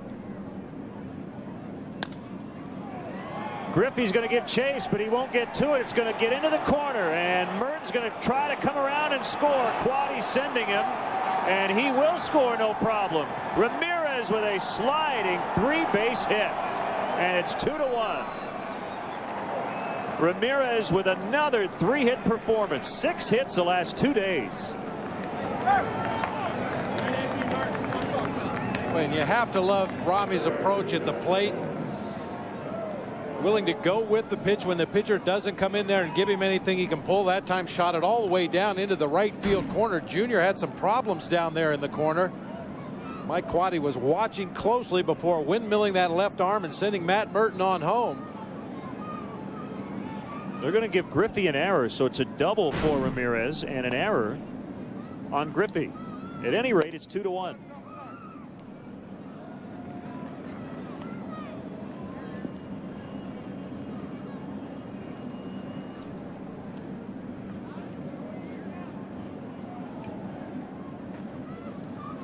The 1-0 to JJ, fouled off to the left. Well, good to see the Cubs come right back after the Reds tied it in the 4th inning.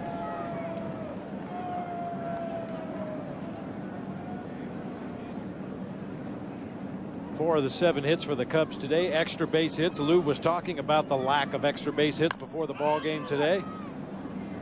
Hatteberg unassisted, inning over. Ramirez stays hot even in this cold weather. Good to see. 2-1.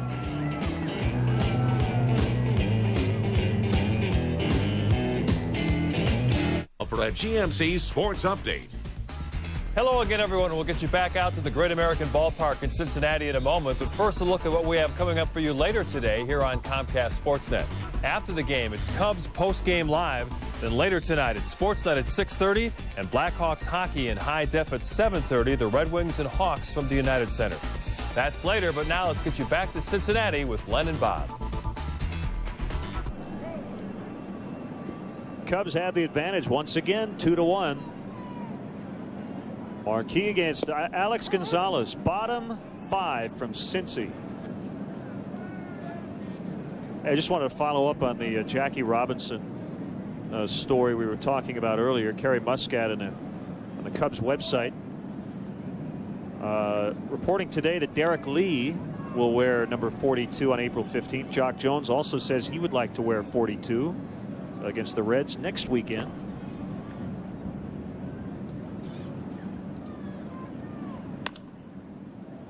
Ramirez to his left, and he throws out Alex Gonzalez for the first out.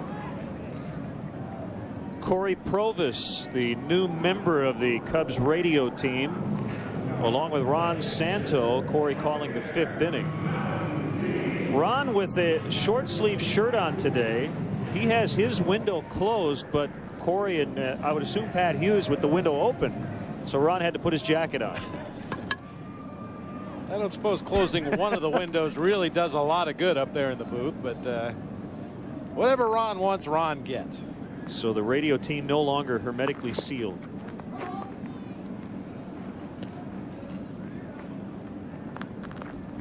You notice Ron had his head down, poring over the stats. I'm sure he was formulating some kind of a theory there based on the numbers that were in front of him.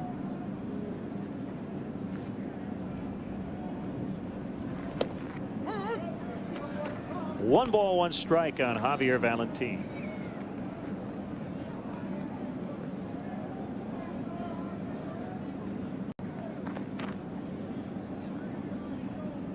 Here comes Marquis again. It drifts outside on a 2-seamer.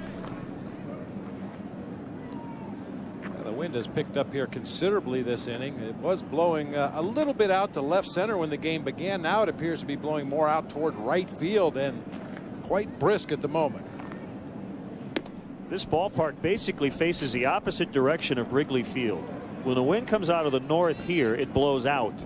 When it comes in from the north and the east at Wrigley, it's blowing straight in.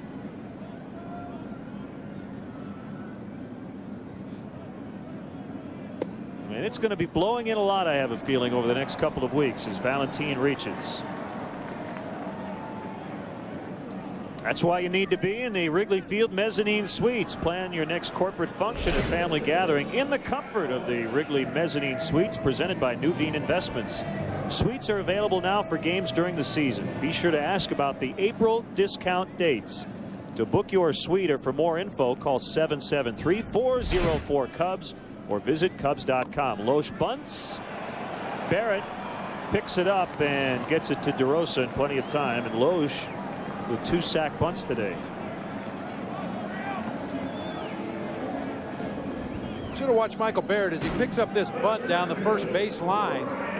Now, most catchers will do some type of a sweep, and by that I mean they use their glove and their bare hand together and kind of sweep the ball up into their midsection before throwing on to first. Michael Barrett says he's always felt more comfortable going for the one-handed grab, and Matt Sinatra, the catching instructor for the Cubs, says, I don't really care how he does it as long as he gets the out. So that time, Michael with a one-handed grab and throw on to first in time for the out.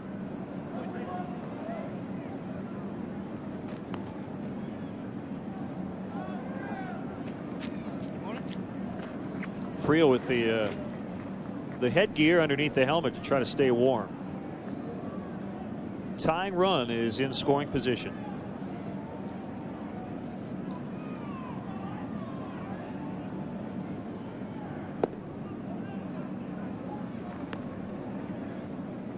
Valentin representing the tying run at second base for the Reds. I would have to believe that Mark Berry is going to try to be aggressive should Friel get a base hit into the outfield. And Valentin does not run well. I mean, a lot of things factor into that third base coach's decision, and certainly the guy in the on-deck circle is a big factor, Adam Dunn, so he might not be as anxious to send him as I initially thought. It's important that the Cubs outfielders know who the base runners are, know the speed of that runner at second base, take a quick peek before the pitch is delivered to see what kind of lead he's getting at second base, and that will help you in determining whether to make the throw home and try to get the guy at the plate or concede the run and hold the runner to first base. The 1-2 delivery, low and away on a slider. It always amazes me when people who aren't familiar with baseball, and they say, oh, there's nothing going on. You know, it's a slow game. There's nothing happening. But you know, inside the game itself, there's always something happening on the field. Many times it's not visible and physical, but wheels have to constantly be spinning, always checking things out there on the field so you can anticipate. And when the play happens, you don't have to think. You just react to what you see.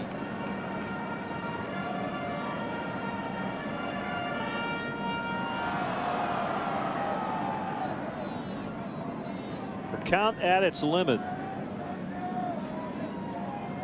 You see Michael just pumped his fist, telling Marquis this is a pitch we need right here. The 3-2 to Friel. Ball 4. Here comes Dunn.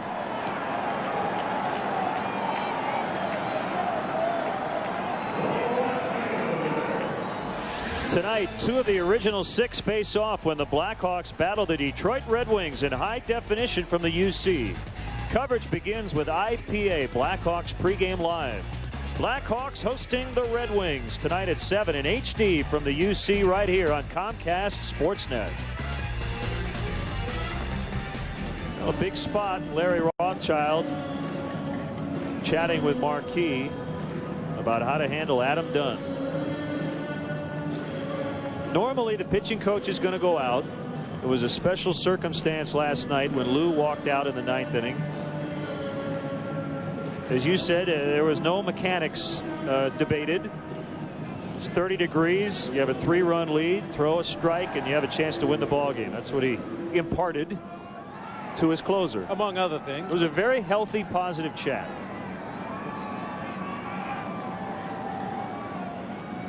No hits, 2 walks in the inning. And the shift is on against Dunn. And as you said the other night, that runner at second, Ramirez cannot pull all the way over toward that shortstop position. He's got to guard third base a little bit. And not quite as much. Once again, with the runner at second base being Javier Valentin, who does not run well, Ramirez feels more comfortable moving over a few steps further than he normally would with a runner at second base. If that were Ryan Friel at second base, Arami would probably be almost at his normal third base position to make sure that Friel didn't get a jump and try to steal third.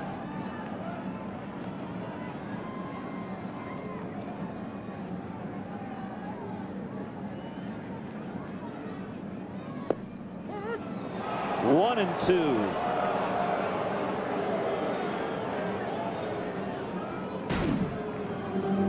Marquis with a good fastball on the inside part of the plate, right at the bottom of the kneecaps.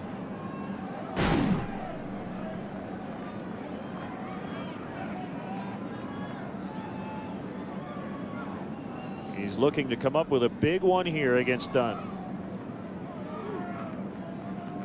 Now Adams steps out.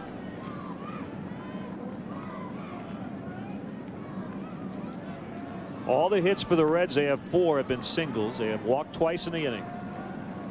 1-2 to Dunn. He struck him out. So Marquis gets out of it by fanning Adam Dunn. Pretty good spot for his first strikeout of the day.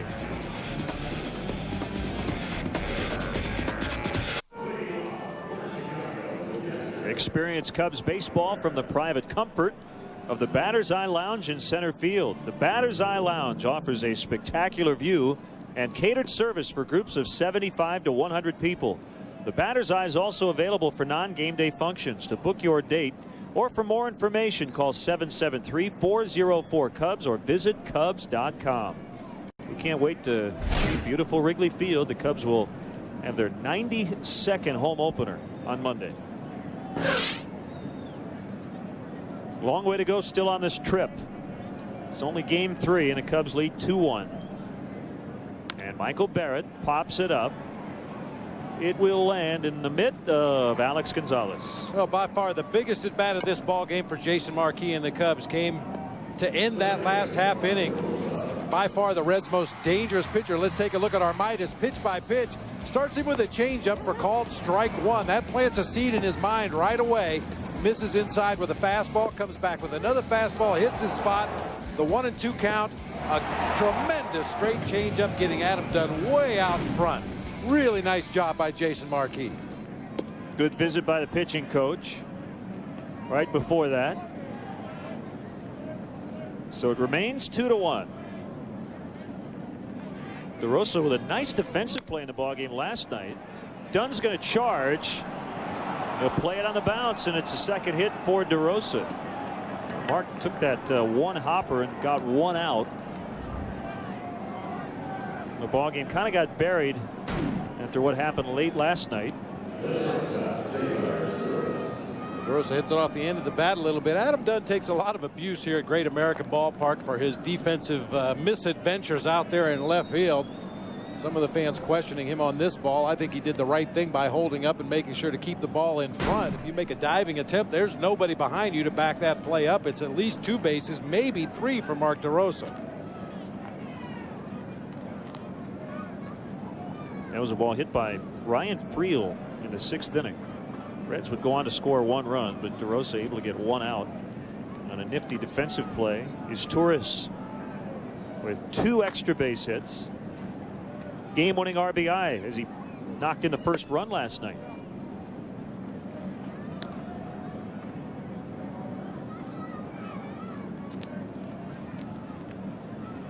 Lou was talking to us about his offense yesterday, talking about playing hit and run, and he said he probably wouldn't do it very much with the guys at the top or middle of the order, but with the guys at the bottom, it was something he would definitely consider, and this could be a combination here to play a little hit and run.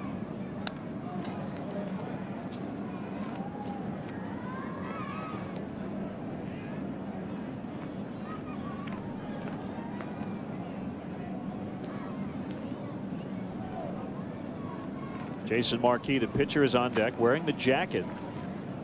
How about the comment from Bronson Arroyo? He had the short sleeves on last night. Didn't want to put a jacket on.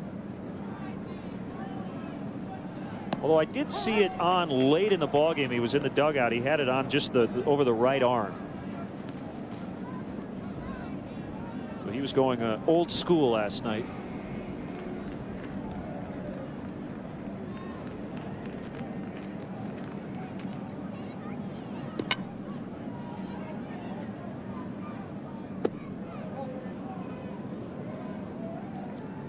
Loesch over 80 pitches on the day. And almost up to 90. He's about 1 base runner away from getting some activity in that Reds bullpen at this point.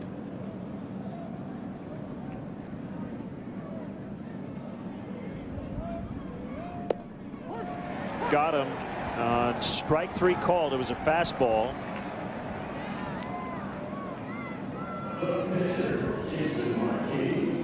Let's revisit our Comcast Sportsnet poll question. Today it's about the Cubs jerseys. Are you going to miss the alternate blues? A vast majority said yes. 84% will miss the blues. 16% say no.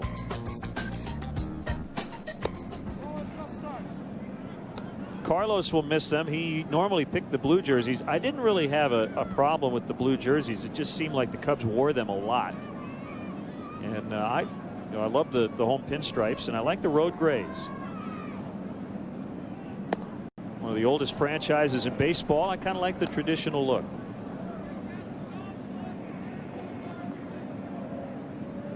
They did add the numbers again to the home unis after not having them on the last couple of seasons. The names, of course, they already had the numbers. The names. To short. Gonzalez got a candy hop at the end, and he throws out Marquis. 1 stranded, 8 hits on the day, and the Cubs lead 2-1. Former Cubs coach Dick Pohl, now the pitching coach of the Reds, chatting with Javier Valentin. He was hired in the offseason to replace Vern Rule, who missed all of '06 while undergoing cancer treatment. And Vern was going to remain in the Reds organization, but passed away in January at only 55. And Bob, I knew Vern Rule a little bit. He's from near my hometown in Michigan. Just a wonderful man and a very highly regarded pitching coach. Absolutely. Was a tremendous competitor as a player. Brought that same competitive nature to his job as a pitching coach, and he will definitely be missed. We had a moment of silence before the ballgame Monday in honor of Vern Rule. 1 strike on Brandon Phillips. 2-1 Cubs. Well, Bronson has the jacket on today.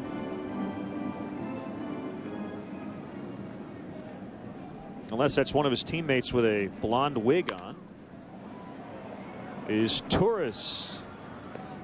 1 out. I don't know about you, but any ball hit in the vicinity of his Torres, I'm already writing in 6-3. Yep. I talk all the time about rhythm in the game of baseball in a variety of different ways, but he fields ground balls in a rhythm. It's almost like it's choreographed. His footwork is perfect. He gets himself in a good position to throw the ball and rarely makes a bad throw. He's got a little Omar Vizquel fluidity out there at short. And as we told you in the Aflac trivia question, won the Gold Glove in 04.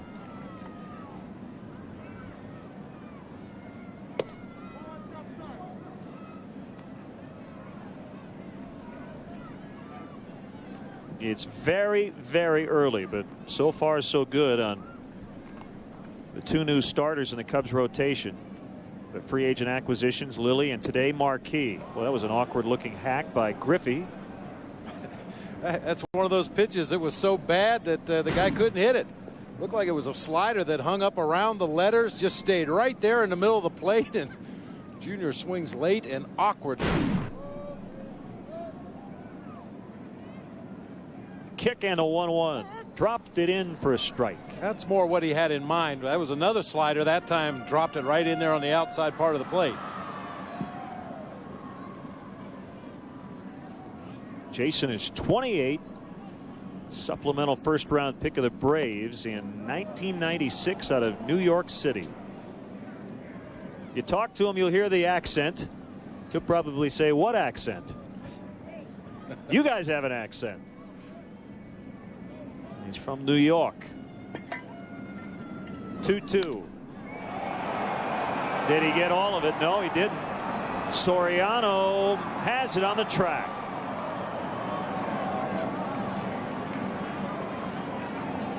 Well, you're never really sure in this ballpark, especially as I mentioned, the wind has turned around in the last couple of innings and is blowing out that direction. This was a changeup. Out over the plate. That ball's on the outside corner. Ken Griffey Jr. reaches out and hooks it back to right center field. Jock Jones had a beat on it, but the center fielder is the captain of the outfield. Anything that center fielder can take, he's supposed to take, and Soriano called off Jock and made the catch. That's good to see. Alfonso taking charge out in the gaps. He'll have to learn Wrigley and the nuances of that very unique ballpark. Swing and a miss. Although I was once told something can't be very unique. It either is or it isn't. So let's just say it's unique. Okay.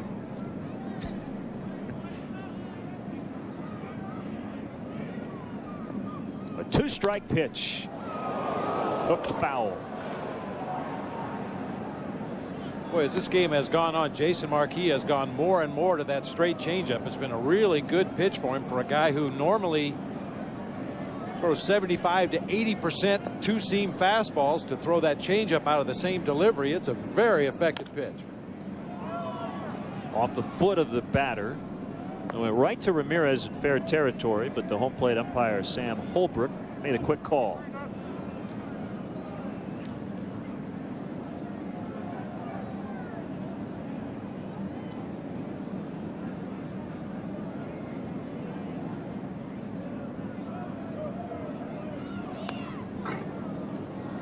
There's certain pitches that complement each other very well. We talk all the time about a sinker slider pitcher. You know, one pitch moves one direction and the slider moves in the other direction.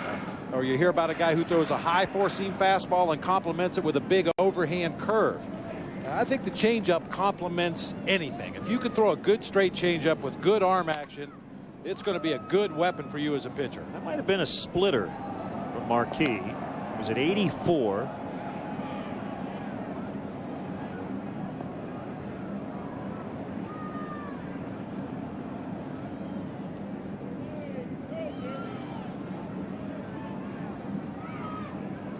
Another 0-2 and another fly ball. The flip downs for Soriano, and he will lead off the 7th inning when we come back, and the Cubs leading the Reds 2-1.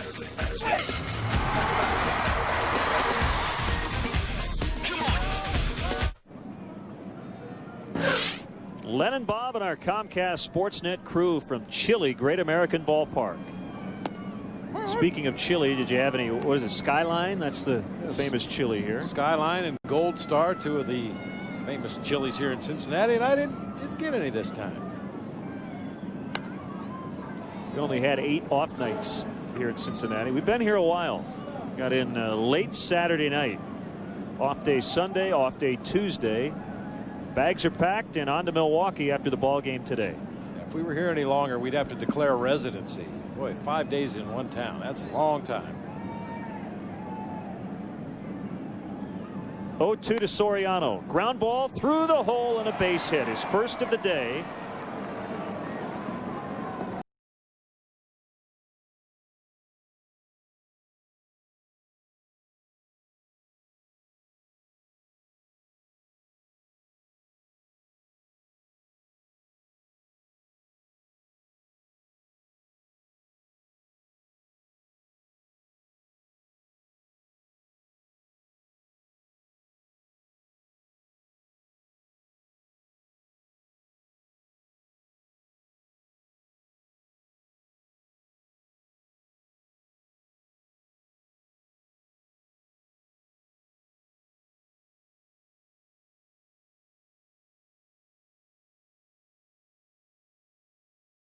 Whenever he wants it. The only time he won't be able to run is when Mike Quaddy puts on the red light.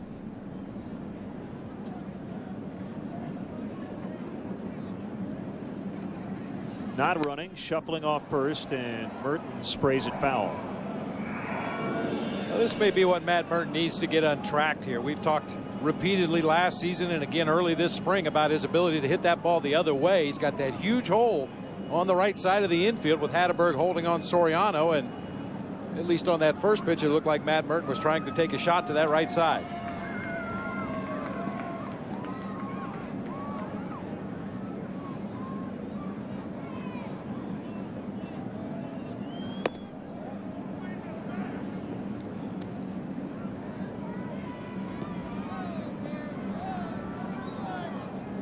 Brewers with an off date today. They won the first 2 against the Dodgers, but Jason Schmidt beat Jeff Suppan 5-4 the final last night. Should be a pickoff attempt at first base here. Ooh, he was going and they got him. Yep. He was leaning towards second and Alfonso picked off by Loesch.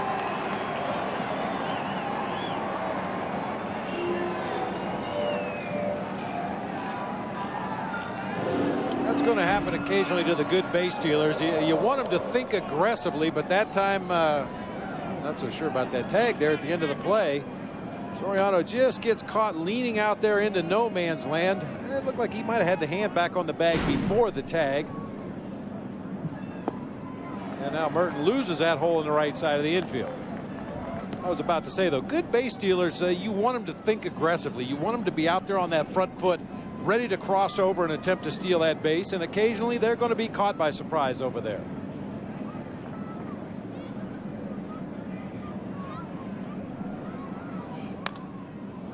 Still 1-2.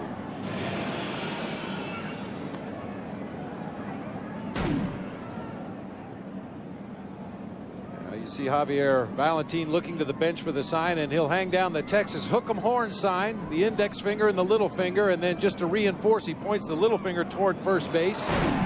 Different teams use different signs, but anytime you see that horn sign come down, it's usually some kind of a pickoff play.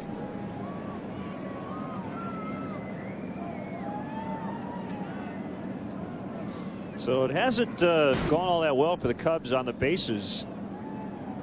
Caught twice stealing, and then Soriano picked off. Merton had to get out of the way. 2-2. And Loesch, of course, back to the windup with nobody on. Time called. Merton asked for it.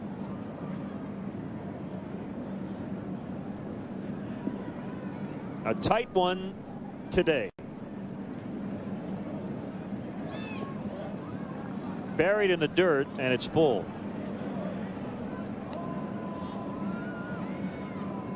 Up over 100 pitches for Kyle Loesch in the ball game today. Double-barreled activity down in that Reds bullpen. Real Cormier and Victor Santos.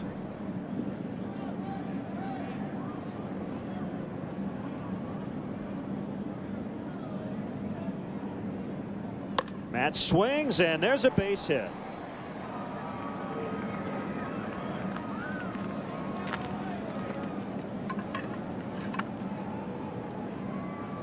Now, that two-strike swing is not always the most picturesque swing, but it works this time for Matt Merton. Slider down low and away in a pretty good location. Just kind of bumps it out there into shallow right center field for a base hit. It looks like that's going to be it for Kyle Loesch today. So it's a Ford call to the pen. We're going to see Victor Santos, a man on, 1 out, 2-1 Cubs in the 7th.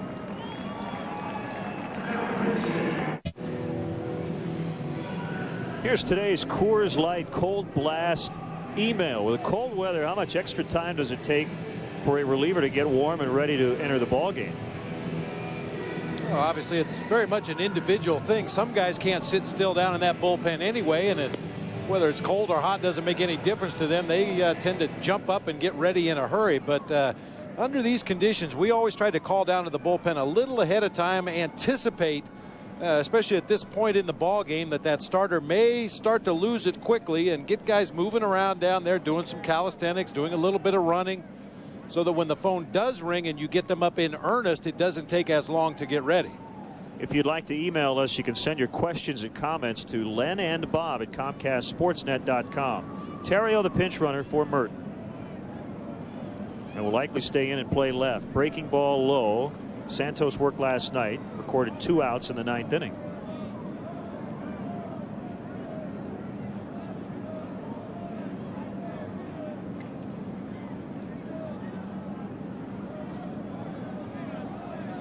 Here's a pitch with Terrio running. Derek takes it, and Ryan's in safely with the Cubs' first steal. Boy, he picked a great pitch to run on. That was a straight changeup that was down out of the strike zone.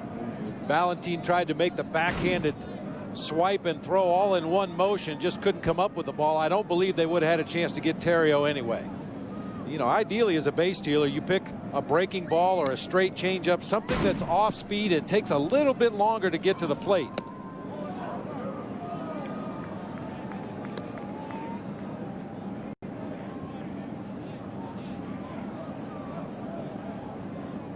Three 3-0 on Lee with the red hot Ramirez next. He took it for a strike. 3-1.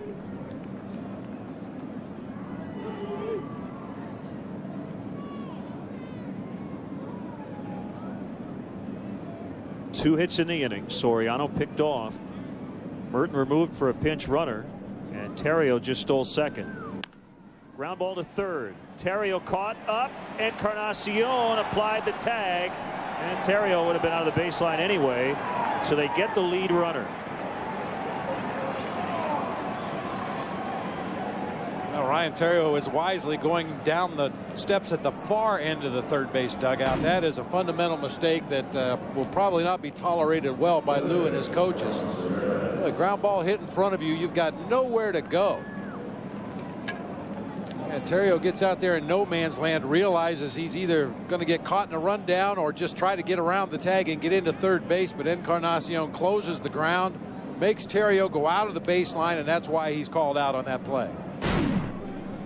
So it's a fielder's choice for Derek, and Ramirez tries to continue his perfect afternoon. Good block by Valentin, keeping Lee right where he is. A wild pitch would have negated that tag play by Encarnacion if Lee had been able to get to second.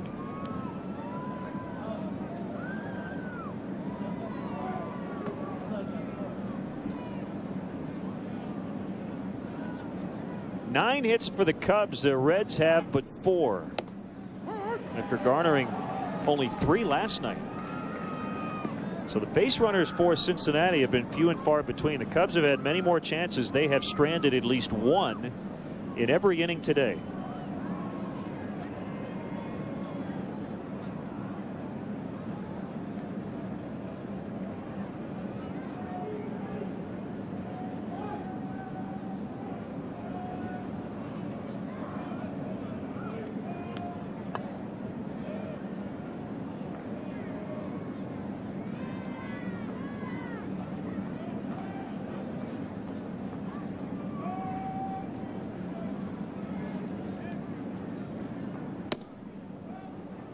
92 on the fastball, but it missed. Red Sox gave Dice K a run in the first inning. Bottom one in Kansas City. It's 1-0.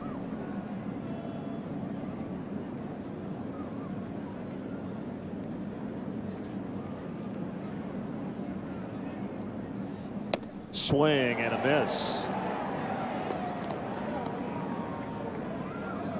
Indians and Sox each scored a run in the first inning on the south side of Chicago, or in the second. Big hack by Ramirez and a 91-mile-an-hour fastball up and out over the plate. Yeah, Derek Lee had a false start down there at first base before that last pitch. Looked like he wanted to try to steal a base.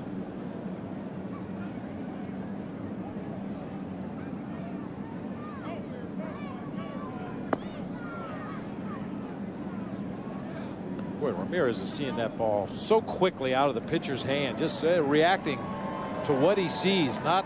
No preconceived notions as to what pitch is coming. He just waits until he sees the ball, and he's able to lay off the off-speed pitches that are out of the zone, and he's been right on everything in the zone.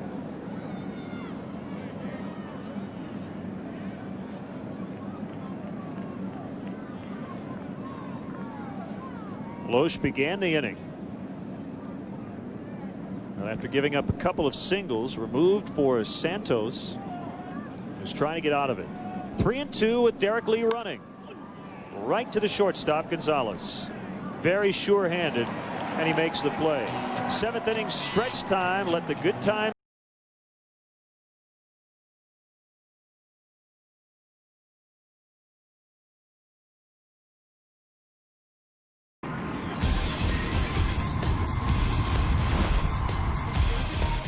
Here's a Cubs Feltco upcoming schedule on to Milwaukee. Under the roof this weekend. Night game tomorrow night, day game Saturday and Sunday. Comcast Sportsnet brings you the finale on Sunday. Back at you Tuesday against Houston for the middle game of that upcoming series at home. Terrio remains in and plays left. And Jason Marquis threw just 82 pitches, but good move. He had a very good outing today. The bullpen's rested. The bullpen's been terrific in this series. Bob Howry is going to take care of the 7th. We'll probably see Scott Air, who has not yet worked in the series. And Ryan Dempster would be ready for back-to-back performances, assuming he get to the 9th with a lead. That's the plan, at least, as we start the bottom of the 7th. Scott Hatteberg, the batter. Ball one.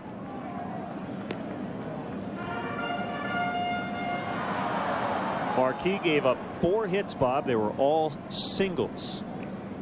1 strikeout against 2 walks. That's what you would have to call a typical Jason Marquis performance. He's not going to overpower opposing hitters. He depends on you putting the ball in play weakly and letting his defense work behind him, and especially through the early going today, that was the case. He made a lot of good pitches with his sinker down in the zone. As the game progressed, he incorporated more change-ups. But I agree. I think this is a great move by Lou Piniella. Turn the ball over to what has been a rock-solid bullpen throughout spring training and the early part of the season, and let Jason Marquis go in the clubhouse and watch the rest of this one.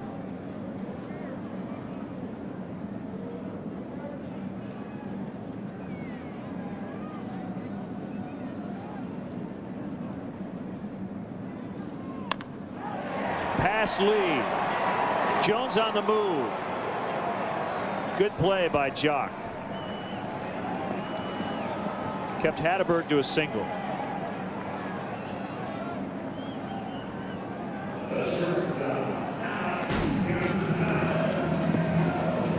Kind of unusual to see Scott Hatteberg hook a ball down into that right field corner. He's a guy that normally tries to stay up the middle of the field, a gap-to-gap hitter, but that time chases Jock Jones over towards the right field line. He makes a nice play to cut it off and hold Hatteberg to a single. Jock hasn't been tested early on, but you saw that good solid throw hitting the cutoff man. That's good to see. Gonzalez bunts it. Not an easy pitch to bunt. That pitch was way inside, but he got it down, and it's a 3rd sack bunt for the Reds. The other 2 were by the pitcher Loesch. Now this is hit or be hit right here. That fastball running up and in. If looked like it would have hit him right in the middle of the chest if he's not able to get the bat on it, but a pretty nice sac bunt. Ramirez only has the play across to first base.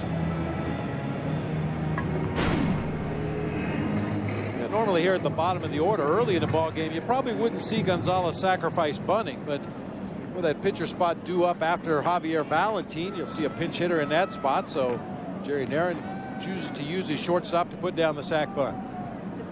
Jeff Conine in the 9th spot behind the catcher Valentin.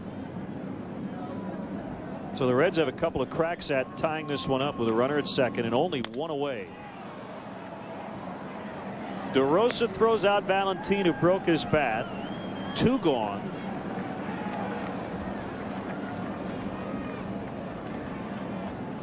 And the pinch hitter Conine will be announced.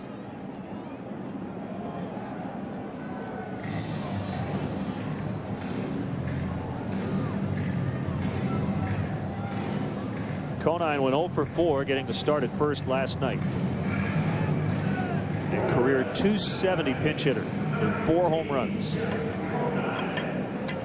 Jerry Narron does have a left-handed bat, Josh Hamilton, available. The only left-handed bat the Reds have available off the bench today, and first to go with the veteran Conine in this situation and save Hamilton probably in the event he needs a pinch hitter against Ryan Dempster in the 9th. That plus the fact that Lou Piniella has a lefty up in the bullpen, and if he sent Josh Hamilton to the plate in this situation, he'd have to face a left-handed pitcher. You know, if you have 2 lefties available off the bench, it's not out of the question to burn one of them to get a better matchup. But when you only have that one left-handed hitter, you have to be very judicious where you use him.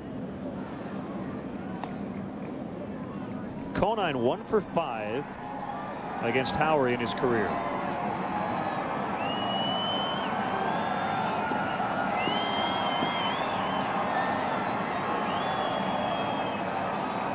Hatteberg at third base. The 1-1 to Conine. Flared. And it gets down. And we're tied again 2-2 as Jeff Conine with a pinch hit. Flares single to center. Scoring Scott Hatteberg. He didn't hit it very hard, but found a perfect spot in front of Soriano. That's unfortunate for Jason Markey, who pitched an outstanding ball game today. You talk about trying not to do too much with a pitch. Conine just dragged the barrel of the bat through the strike zone right there, got a piece of that ball and dunked it into shallow center field. Hatteberg trots home with the tying run. So as you hinted at, Jason Markey will get a no decision today. Pitched well enough to win. 6 innings, only 1 run allowed. But the Reds tie it up off Howery.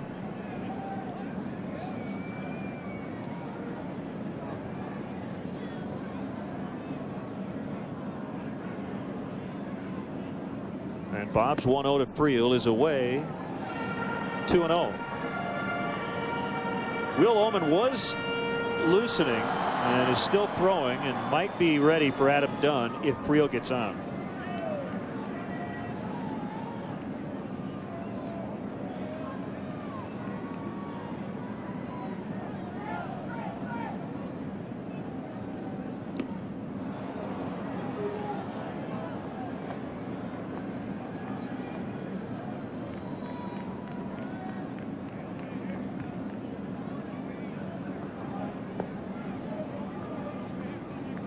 The Reds now have 6 hits. The Cubs have 10. 2-2 where it counts.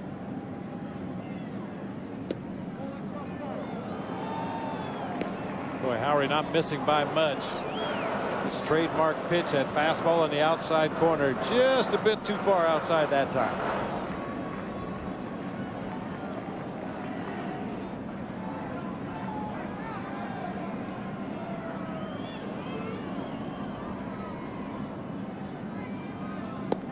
And he walked him. It's going to be it for Howery as Lou makes a call for the left-hander Oman.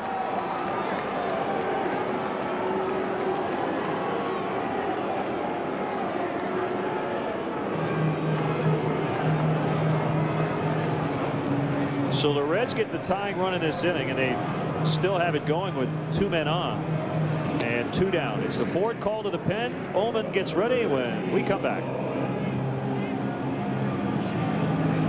Will Omen. Big spot facing Adam Dunn. Pitched an inning on opening day and was very good. 1-2-3 with a couple of strikeouts, including Adam Dunn.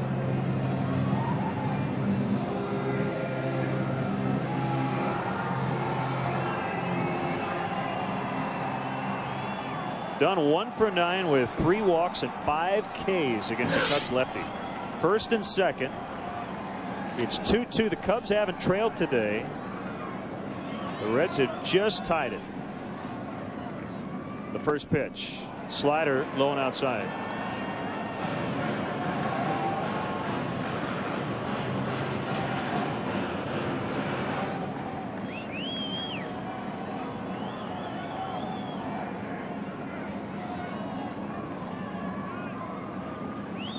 The 1-0. Similar spot, same pitch. That's the thing about Adam Dunn. Rarely are you going to get him to chase a bad pitch out of the zone, especially when he's ahead in the count. Now missing 2 sliders in a row. You would think Will Omen has to come in here with a fastball. Make sure you put it in a good location.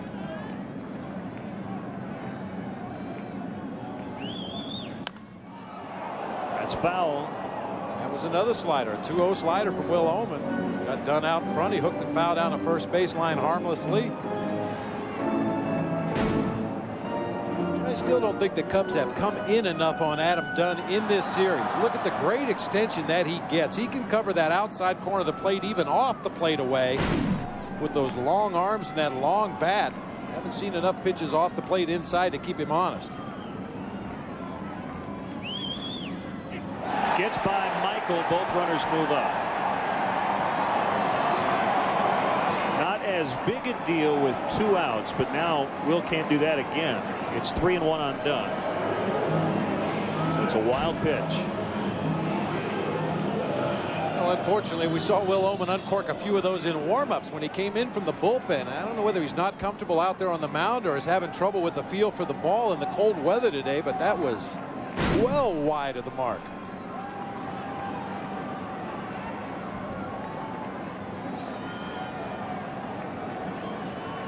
So it brings up a 3-1, and here it is. Swing and a miss. Threw him another slider. 3-2. Another one in the dirt. Nice job by Michael Barrett to keep this ball in front. Looked like it bit him on that left wrist area. Was able to knock it down, keep it right there at home plate, and hold the runners. Do you even think about a fastball here? I would think so. Stick right with your slider. Yeah, if he's throwing sliders in 2-0 counts and 3-1 counts, he's probably going to throw it 3-2. Here it comes. He went with a heater, gets by Barrett, and Conine will score standing. So the Reds get the lead, and Dunn's going to try to get to second. And he does without a throw. Michael didn't want to try a long throw from back of the plate with that runner at third. That's heads-up base running by Adam Dunn. Well, Omen went away from the slider, and yet another wild pitch. And it cost the Cubs the lead, and here comes Lou.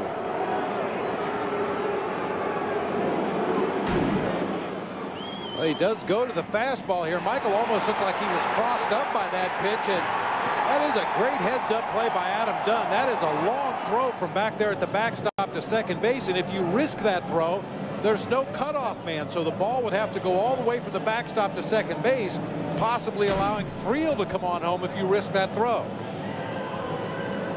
Ford call to the pen. It's now 3-2 Cincinnati. Tonight, catch the latest edition of Chicago Tribune Live on Comcast Sportsnet. Dan Jiggets, Tribune writers, sports stars, and celebrities discuss the day's hottest sports topics and set the table for the night ahead. Don't miss Chicago Tribune Live with Dan Jiggets tonight at 5:30 right here on Comcast Sportsnet.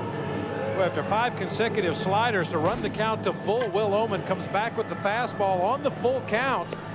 And Michael Barrett just, I don't know, that's a pitch that normally he would corral, but just a little slow getting the glove over there. It ticks off the webbing, and the glove goes all the way to the backstop. And as we mentioned before the break, heads up base running by Adam Dunn. Put the pressure on the Cubs defensively. Make Michael Barrett make the decision whether to try to throw to second base or hang on to the ball. And now the Reds have 2 runners in scoring position with 2 outs. They have changed it now to a passed ball on Michael. So the walk to Dunn, the passed ball allowed Conine to score. And Angel Guzman makes his season debut. Second and third still. Different runners this time, Friel and Dunn. And a breaker for a strike on Phillips. 2 in for the Reds. They now have the advantage 3-2. Both runs in this inning charged to Bob Howery.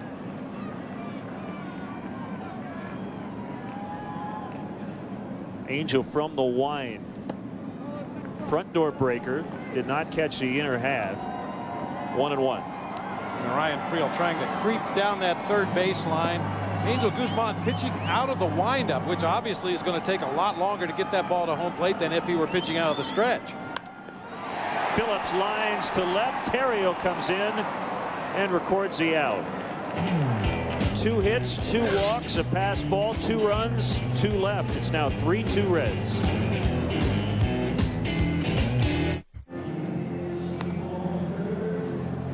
Now 3-2 Cincinnati. The Reds with their first lead today. And Real Cormier, a veteran left-hander, will take over.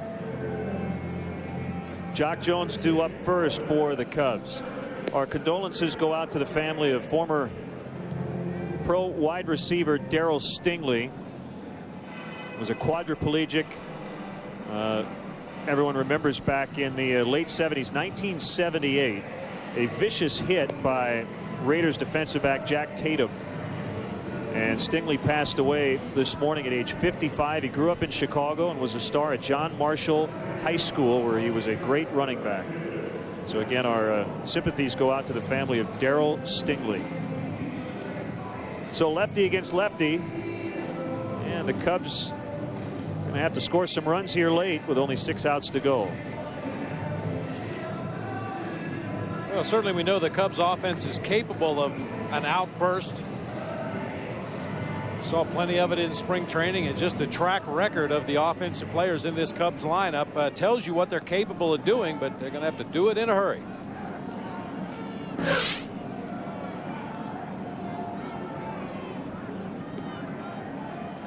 Cormier, one of 3 lefties in the Reds bullpen. And he starts Jock Jones with a first pitch strike.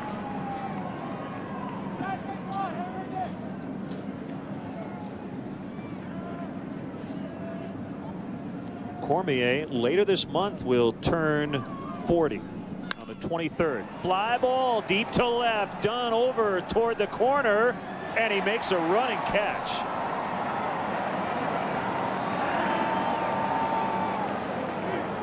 Well, Dunn not known for his defensive prowess, but that was a nice running catch and robbed Jock of extra bases. That might be it for Cormier.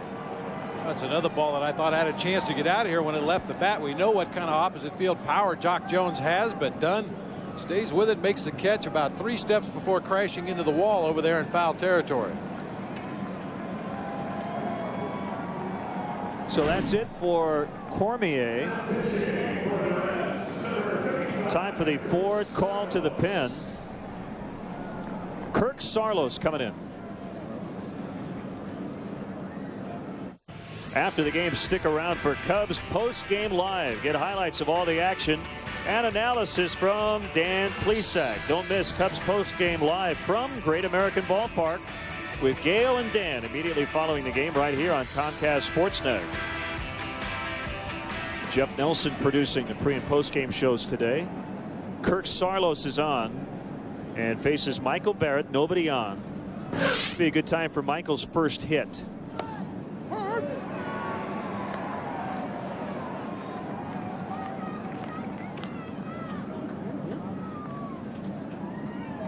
Encarnacion really guarding the line at third.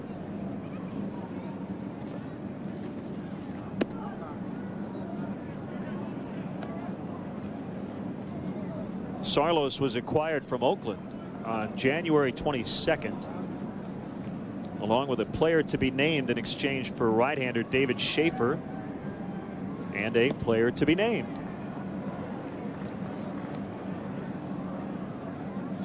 Judging from the first 3 pitches from Saarloos to Michael Barrett, very little chance he's going to hit one down that third baseline. Everything has been away, away, away. Not every manager believes that you have to guard the lines in the late innings. They would rather have you cut off what could get through the hole. Most balls are going to get through the hole as opposed to down the line, but you want to guard against that extra base hit. I think it was Don Baylor who didn't like to put his guys right on the lines. Didn't matter as Barrett struck out swinging. 2 away, and it brings up DeRosa. What was your philosophy on playing the lines in a late, tight 1-run lead? Well, in the first place, I never believed in putting a guy right on the line. I was always taught from my days in the minor league, right through my time in the big leagues with the Giants, that a step and a dive is as close as you should ever get to that foul line. I mean, you got plenty of reaction time, especially the position Encarnacion is playing in right now. He's probably about 15 feet behind the bag at third base. Plenty of time to react on a ground ball hit that direction. But I thought it was an individual thing. It depended on the hitter at the plate, depended on the pitcher on the mound, and what pitch was going to be thrown. If you have confidence that your pitcher can hit his spots and you're going to work a right-handed hitter away, then it's not so important to guard that line late in the ball game. Well, there is a pretty big hole on the left side at the moment. That 5.5 hole. It's more like 5.85 right now.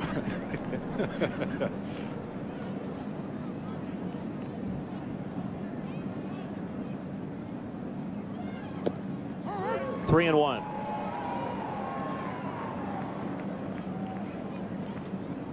D-Rose, the only guy who's left the yard the last 2 days in this cold weather. See if he can do it again, maybe on a 3-1.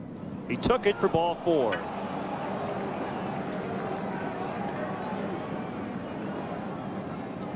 Solid afternoon for the Cubs second baseman with a home run, a single, a walk, and officially 2 for 3.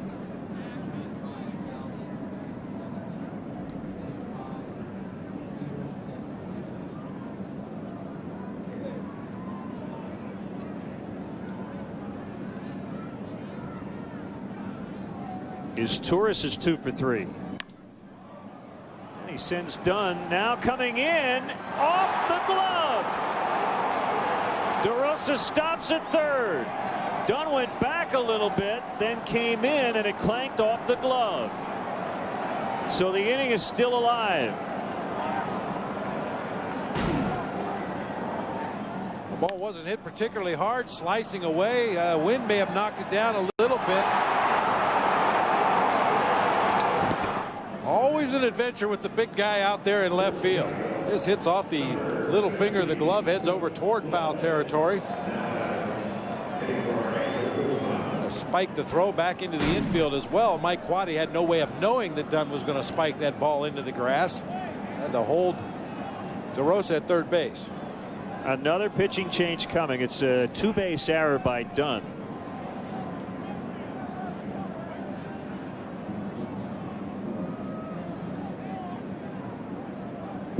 Cliff Floyd announced as the pinch hitter.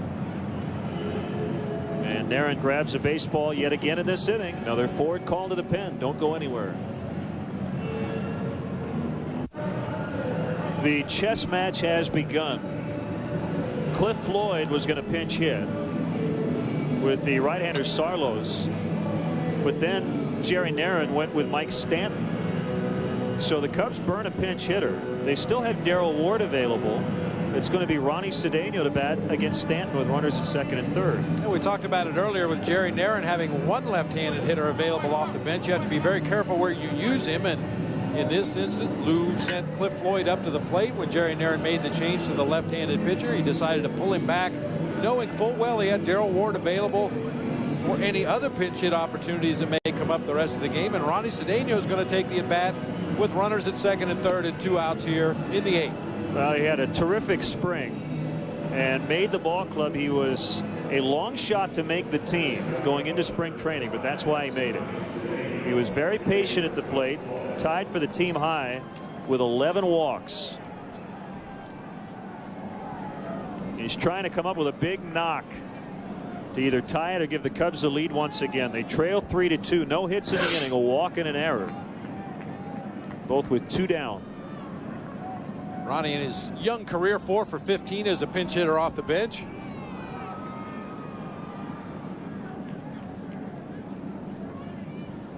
DeRosa at third is Torres, the runner at second. Here we go. Ball one.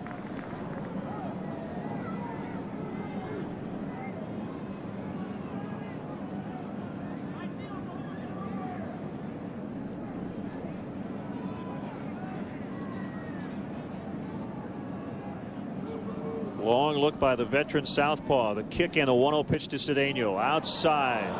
2-0. How tough is it to be patient for a young player as a pinch hitter when you see 2 RBI chances on the bases? Oh, it's extremely tough. I mean, everybody wants to do well when called upon, regardless of what the situation is. And Ronnie knows how important a base hit would be in this situation, but he has to be patient against the crafty veteran. Popped up on the 2-0. And that'll get Stanton out of the inning. Encarnacion backpedaled and made the catch. And the threat extinguished. Still 3-2.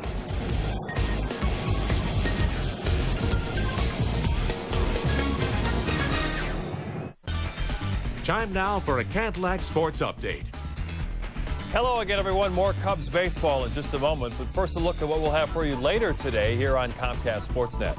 After the game, it's Cubs post-game live. Then later tonight, it's Sportsnet at 6:30 and Blackhawks hockey in high def at 7:30. The Red Wings and Hawks from the United Center.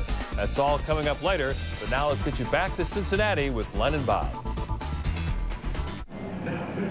Well, Ronnie Cedeno gets a pat on the shoulder. 2-0 pitch, and he popped out to third. Adam Dunn, who made an error, goes over and hugs Mike Stanton as the Reds got out of that inning.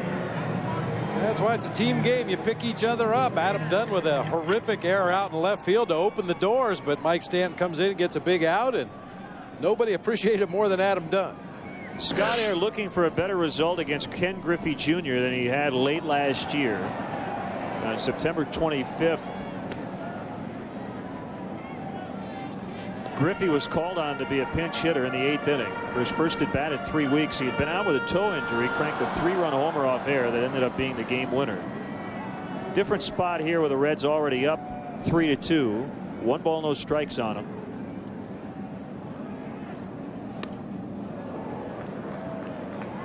(2-0) on Griffey, who once played for Lou Piniella in Seattle.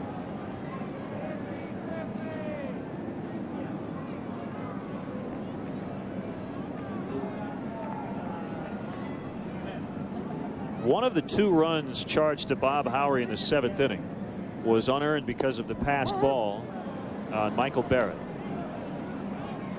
That allowed the Reds to get the go-ahead run. They had tied it on Jeff Conine's pinch hit RBI single.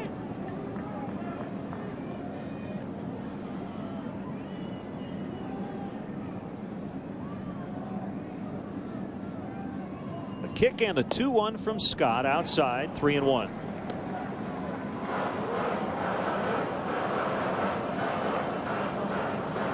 Season debut for Air after Guzman did the same thing. Angel with a 1/3 of an inning.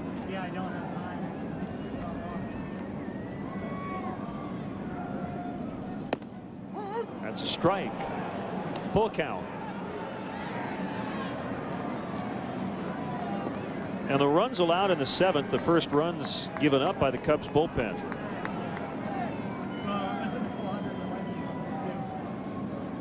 They had gone 5 scoreless through the first 2. Blew them away on a 3-2 for the first out.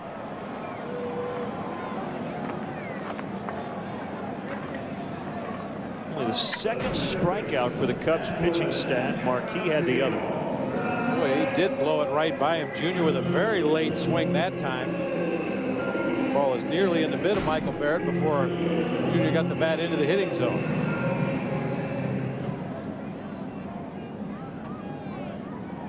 Scott entered the year with 111 holds going back to 2002 and 387 appearances since that time, the most in the majors.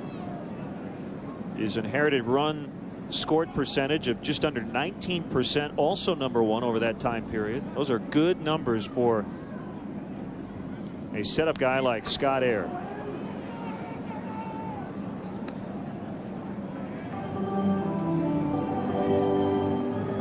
'70 appearances or more each of the last 5 years.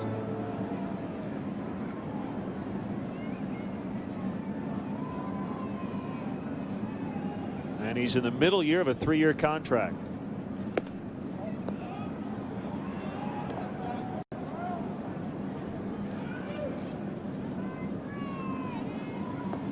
I'm wondering how much this cold weather has an effect on the pitchers today, especially Will Oman and Scott Air, two guys that rely on that slider. Both guys having problems keeping that pitch in the zone.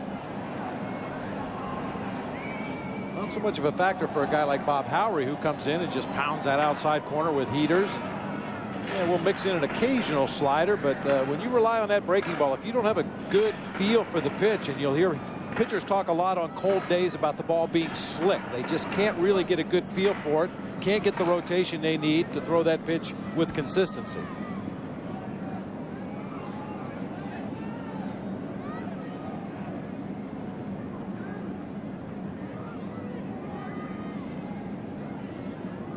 Scott's ready to go in a 2-2.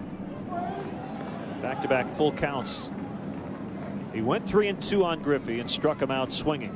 We'll see what happens against Encarnacion with a lefty on deck, Hatteberg.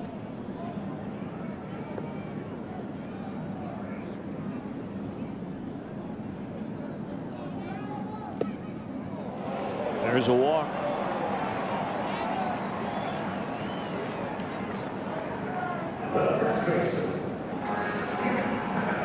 Lou Piniella chatting with his bench coach, Alan Trammell.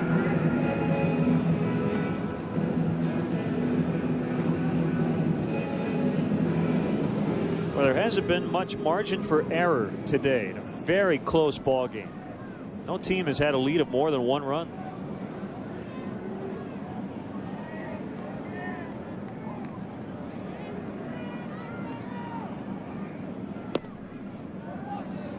Well, it's hard to fault the pitching. I mean, granted, in that 7th inning, the Cubs came a little unglued with a couple of base hits and a couple of walks, a wild pitch, a pass ball. But you know, the theory going into this season, and it still is very early, a long way to go, but the theory was the Cubs were just going to hammer other teams into submission with that powerful offense and give the pitchers.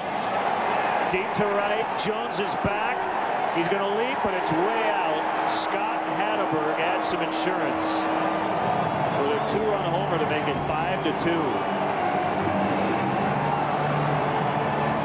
So the Reds get their first home run since Dunn left the yard twice Monday.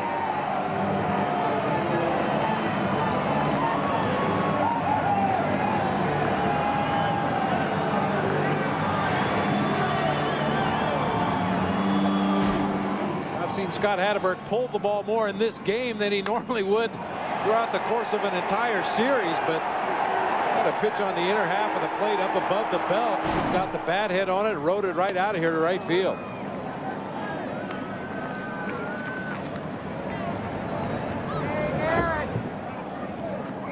Don't forget what I said about the 1-run leads. It's now 3 for the home team. 5-2. No, it has not been the bullpen's day today. Well, you look at the location of this pitch. Michael Barrett wants it down low and away. The pitch is back over the inside part of the plate about belt high. And just to finish the thought before that home run ball, the idea was the Cubs were going to score a ton of runs, give the pitchers a lot of breathing room, give them, you know, the opportunity to make a mistake or two over the course of the ball game, knowing full well that your offense was going to outscore the other team. But that has not been the case, even though the Cubs have 10 hits on the board today, only 2 runs, and one of those runs came on the solo homer by Mark DeRosa. They've also left 10 on base and at least 1 in every inning.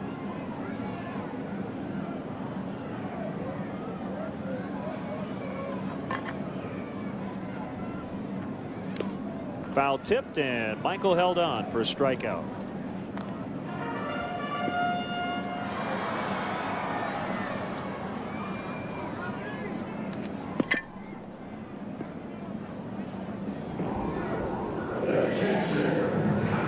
There may be some out there who look at the pitch count of Marquis and say 82 pitches, he was cruising, why not leave him in the 7th?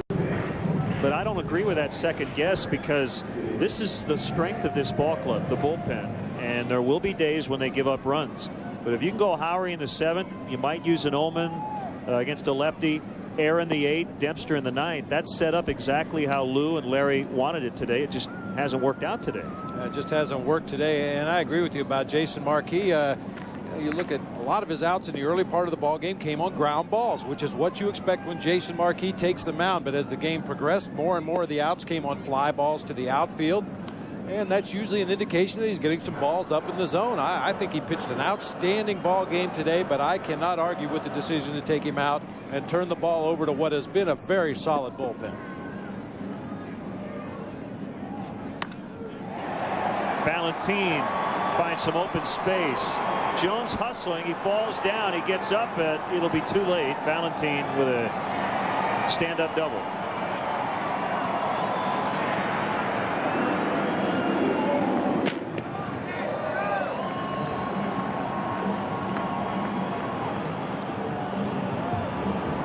We mentioned at the top of the show, Valentin is considered to be the offensive catcher in this trio that Jerry Narron has for the Reds, and struggled a little bit from the left side of the plate today. He did draw a walk back in the 5th inning, but comes up there right-handed for the first time in the ball game and lines one in the gap in right center field. Pinch hitter Juan Castro for the Reds. His first appearance this season. Fly ball to Jones. So here comes the 9th. The Reds add a couple on a homer by Hatteberg. Top of the order for the Cubs.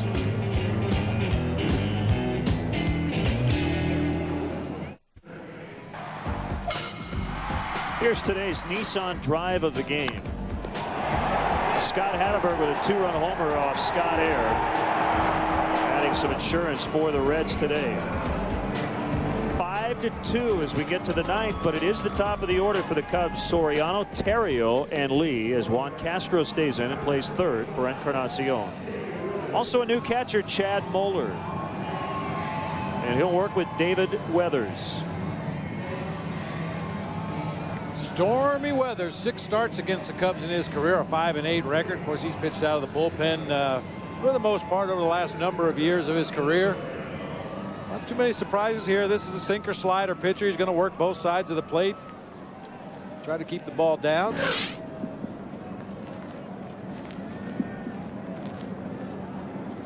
They gave up a single, no runs. Worked the 9th in the opener. Did not get a save because he came in with a 4-run lead.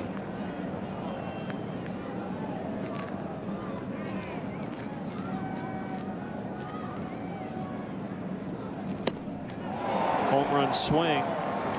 2 strikes on Soriano.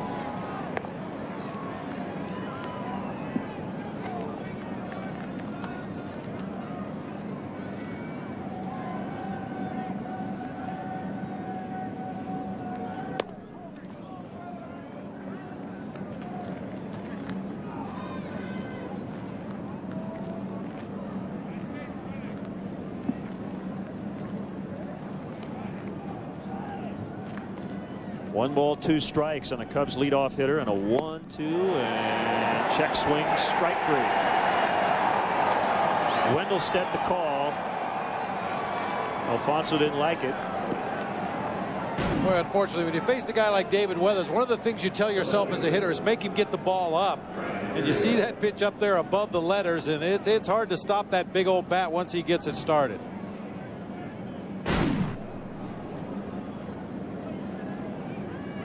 First at bat for Terrio. He entered as a pinch runner in the 7th. Stole 2nd, but then got thrown out on a ground ball to 3rd, rather tagged by Encarnacion on that ground ball. Popped up. Hatteberg has it. 2 quick outs for Weathers. This year, when you can't be at home to watch the Cubs on TV, check out MLB.tv. You can watch every out-of-market game of the season live online, even when you're traveling. This year, live radio broadcasts are included with a subscription to MLB.tv. For more details, visit Cubs.com, where baseball is always on.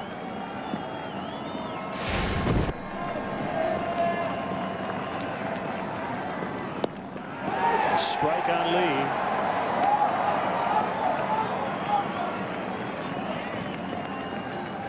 Weathers has only thrown 7 pitches. And it's Juan Castro to throw out Derek Lee, an 8-pitch 9th inning for David Stormy Weathers.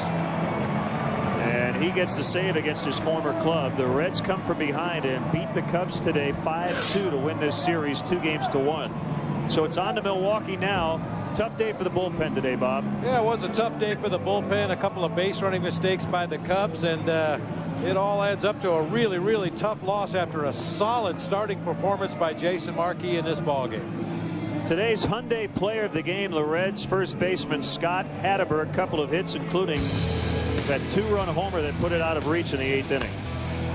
Well, as you mentioned earlier in the ballgame, not the explosive offensive fireworks we expected to see in this series, but Hatteberg puts the icing on the cake today for the Reds with that 2-run homer to put it out of reach. Well, today's broadcast here on Comcast Sportsnet was produced by Pete Toma, our director Dave Turner, our associate producer Mark Brady, the executive producer of Cubs baseball and Comcast Sportsnet, Jim Corno Jr. Thanks to Audrey Whitley, our stage manager, our great crew here in Cincinnati, our master control operator back in Chicago, Barb Hilliard. Our next telecast here on Comcast Sportsnet, Sunday afternoon from Milwaukee's series finale. Wade Miller will make his season debut for the Cubs. Comcast Sportsnet pregame live begins at 12:30, and we'll have all the action at 1 o'clock. Once again, our final score today: the Reds 5, the Cubs 2. So long. We'll see you Sunday from Milwaukee.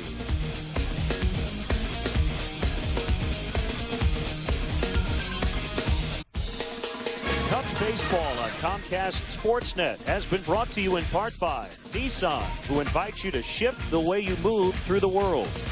LoJack, the only stolen vehicle recovery system operated by the police. Bacardi Rum, if you're going to drink, be responsible. And by Pontiac, 9 performance machines, all designed for action.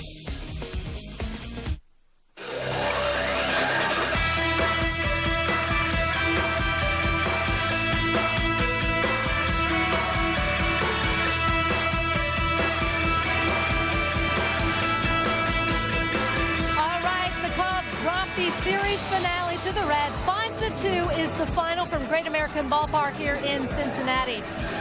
Hello, everyone, and welcome to Cubs Post-Game Live. I'm Gail Fisher, next to Dan Plesac. And Dan, it looked like the Cubs had a really good shot at winning this game, mainly because Jason Markey was having a good outing, another good performance from the Cubs starter. The wheels fell off, though, in that 7th inning. The bullpen took over. Unfortunately for the Cubs, they gave up 2 runs in that 7th. Well, unfortunately, one of the strengths of this team is the middle part of that bullpen, Aaron Howery. Today, they weren't as good as they normally are. Bobby Howery really wasn't as sharp the last couple of weeks of spring training. Gave up a 2-ball, 1-strike base hit to Scott Hatteberg, a sacrifice a second, and really not a bad pitch to Jeff Conine. A good fastball down and away that he kind of had a soft swing at, was able to just loop one into center field to tie the game up, and then the wheels kind of came off. Here you see the pitch. It's not a bad pitch. A fastball, a sinking fastball down on the outside corner. And one thing that Jeff Conine does very well, and that's why he's still playing in the big leagues, he has a knack of getting big hits at timely times, and they're simply putting the ball in play, being able to tie the score right there. Howery walked the next batter after that, so they call in the lefty, Will Omen, who eventually had to face Adam Dunn, and that's where the second run of this inning comes in. Omen ends up walking Dunn, but it was on a pass ball, and that scored another run. Well, it was on a 3-2 pitch, and I'm not sure if it was a cross-up of Michael Barrett. Really, you could tell by the way Michael reacted to the ball. If he was expecting something down and away, and it might have been a fastball that simply ran down and in, and he was looking for something cutting away. It's very difficult, especially against a big, strong hitter like Adam Dunn as a catcher. You're looking for a ball, either a sharp breaking slider or a fastball with some cut on it on the outer half of the plate, and the ball reacts differently and goes back the other way. It's a difficult pitch to catch, and unfortunately, it really cost the Cubs. So the Cubs give up the 2 runs there in the 7th. That's when the Reds took the lead. Still in it, though, a 1-run ball game, but unfortunately then Scott Air comes in and gives up another couple of runs. So 4 runs total from that Cubs bullpen. All right, let's talk about the starters. Not a bad outing from Jason Markey or Kyle Loesch. However, Markey did leave with the lead, 2-1 lead Taking a look at the Falco pitching recap then, Marquis goes 6 innings, giving up just 4 hits, the 1 earned run. He walked 2 and struck out 1. Kyle Loesch on the other side for the Reds gives up 8 hits in 6 innings, 2 earned runs. He walked 1 guy and struck out 3. So a pretty decent matchup between these two. Marquis looked like he was cruising along pretty good. He actually pitched very well, and the 1 strikeout he had was a very big strikeout in a situation with Adam Dunn with runners in scoring position. Threw a great changeup with 2 strikes to get Adam Dunn to swing and miss. He threw the ball very well, kept the ball down for the most part. Here's a shot of that changeup on a 3-2 count. A very good pitch. He didn't throw his changeup very often, but when he did, he was able to locate it. This was a really good down and away changeup, and unfortunately, he pitched well enough to win. And really, all the starting pitchers in this series, with the exception of Carlos Zambrano, was a little wild and inconsistent in Game 1. But the starting pitching, really in weather like this, kind of takes over, and all the other starting pitching pitched fairly well. Now they let Ted Lilly go with 101 pitches yesterday, pitching 7 innings. Jason Marquis threw just 84 pitches today in 6 innings. Is that just a matter of making sure you don't overuse them in the first week? Well, it's a long season, and you have to be very careful if you're a manager not to overextend the starting rotation early on in the season. You know, basically in spring training, if you can get your pitchers up to 5 innings or 75 pitches, and it is a little shock to your body pitching in cold weather like this. There's a lot more games left in the season, and certainly you don't want to try to overextend one of your starting pitchers this early on in the season. I thought it was the right move. Unfortunately, Aaron Howery didn't get it done. They normally are very reliable and dependable. This was a situation where you get 6 solid innings out of your starting pitcher, come out of there with a 2-1 lead, and most of the time you're going to be successful going to Aaron Howery. Today it just didn't work. All right, so Jason Marquis gets the no decision. Bob Howery takes the loss for the Cubs in this one as they fall 5-2. As we head to break, let's give you our Pontiac poll question of the day.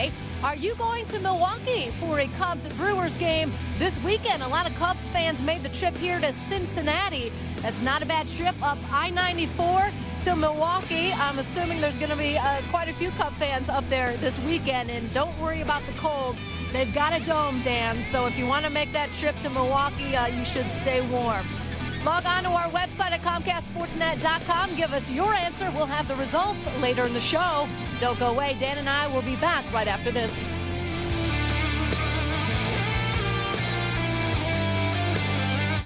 The Bulls, Blackhawks, Cubs, and White Sox. Comcast Sportsnet. The Cubs could not get it done here in Cincinnati. They dropped the series finale. 5-2 is the final. So the Reds take 2 out of 3 in this opening series of the season. And welcome back to a chilly Great American Ballpark. Gail Fisher and Dan Plesac here with you. I'm sure the Cubs are happy. They're headed to a dome with the weather turning bad here in the Midwest. However, they do lose this ball game 5-2 after a nice performance last night. A couple of things, though, Dan, in this game that were critical, not just the pitching by the Cubs bullpen, but also some base running in that 7th inning. Alfonso Soriano gets on base. He gets picked off here. You're going to see this play. And then Ryan Theriot gets on base. You'll see what happens to him. Here's the Soriano pickoff. You know, what happens a lot of times with base stealers is they feel like they have the pitcher time. The pitcher will come set in his windup. And here really was not a very smart base running play by Ryan Theriot. The play's in front of you, and you're taught, you know, early on at the Little League level, if the ball is hit in front of you, to make sure that the ball gets through before you commit yourself to going to third base. And that's a mistake that really can't be afforded to be made. Unfortunately, you know, it was made, and there were a couple of things that happened, a little bit of shoddy base running that really cost the Cubs not necessarily a chance to win the game, but at that point to get themselves back in the game. And you certainly hate to get, you know, caught between second and third base when you're a base hit away from being potential tying run. We know Dusty Baker lost a lot of patience with some of those base running blunders last year. Ryan Theriot having some trouble on the base path last year. This can't sit well with the Lou Piniella either. Well, this was a type of game that's a tough game to lose when you get your starting pitcher, Jason Marquis, gets you through 6 innings. You have the 2-1 lead. You feel very confident going into that back end of the bullpen with Air, Howery, and Dempster. Unfortunately, they weren't able to get it done. And it seems to happen when you lose tough, close games like this. It's the little things, the little mistakes that you make on the bases, not hitting a cutoff man that come back to haunt you, and that was the case this afternoon. All right, might be a little bit of a quiet plane ride up to Milwaukee. Let's take a look at the game summary. Montgomery then. There were a couple of positives. Like once again, the Cubs making some contact, getting some hits. Aramis Ramirez with 3 hits. It's the 3rd straight game that Aram has had 3 hits. That hasn't happened since 2005. So there were a few good things. Mark DeRosa continues to hit well. He went 2 for 3. Had that home run in the 2nd inning, and it really looked at that point that things were starting to click for the Cubs. Well, you know what? This was really a well-pitched game. This was a tough game for the Cubs to lose because the game plan is if you can get some good quality innings out of your starting rotation, which they were able to do last night with Ted Lilly and Jason Marquis, giving him 6 solid innings, giving up 1 run. And this is the blueprint for this Cub team, to have your starting pitching get you semi-deep into the game, go to Aaron, Howery, and Dempster at the back end. It wasn't meant to be. Howery wasn't as sharp as normal. Will Ullman wasn't as sharp, was a little erratic with his control, and Scott Air gave up the 2-run home run, which really was the deciding blow to Scott Hatteberg on a fastball in the inner half of the plate. The pitching has to get better. It will get better. It's just this was a tough game for the Cubs to lose. Well, Mark DeRosa had a couple of hits last night and a couple of RBIs, and he comes through in the 2nd inning with this solo home run that put the Cubs on the board. Well, you know what? All spring training, he didn't hit much power in spring training. Had a really big year last year in the American League.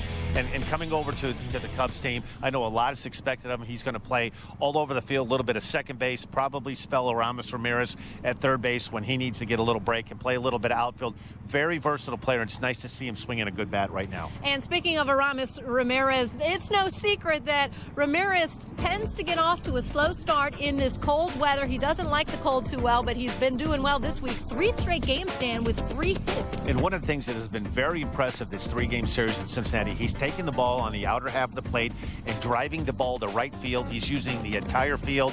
We know that he has power, and when the weather starts heating up, he starts getting some fastballs on the inner half of the plate. You're going to see those run production numbers, those home runs start to go up, but it's nice to see him start to hit the ball where it pitched to make himself a force that he's not a one-way hitter, just a dead pull hitter on the inside half of the plate. And hitting in that cleanup spot, those 3 hits per game could really add up to some RBI. However, the Cubs got to get their 1 and 2 guys on base. Well, right now it's awful early, 3 games into the season. A good sign for the Cubs if you're looking for positive. The starting pitching, Carlos Zambrano struggled a little bit opening day, but Lilly and Marquis were very impressive, and that was a big question going into the season. How would they react signing as free agents in a new league with a new team? So far, so good on the starting pitching. The bullpen was really good till this afternoon, but I rest assured that Aaron Howery will get things straightened out. All right, so the Cubs are done here in Cincinnati, heading to Milwaukee next on a 6-game road trip before the home opener on Monday at Wrigley Field. Dropping this one, though, 5-2 is your final from Great American Ballpark. Don't go away. Dan and I will take a look at the series ahead when we come back.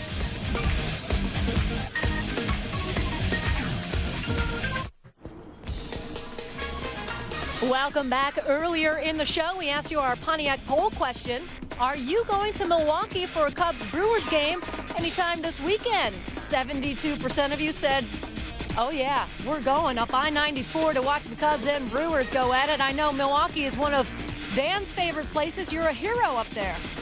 Used to be a hero up there, but one thing you rest assured, if you are going up there, a beautiful ballpark indoors. Yeah. You won't have to worry about fighting elements like we've had to the last 2 nights. It's been awfully cold here in Cincinnati. I know, and it should be chilly in Milwaukee this weekend as well, but as Dan just said, you're in a dome, so you should be just fine.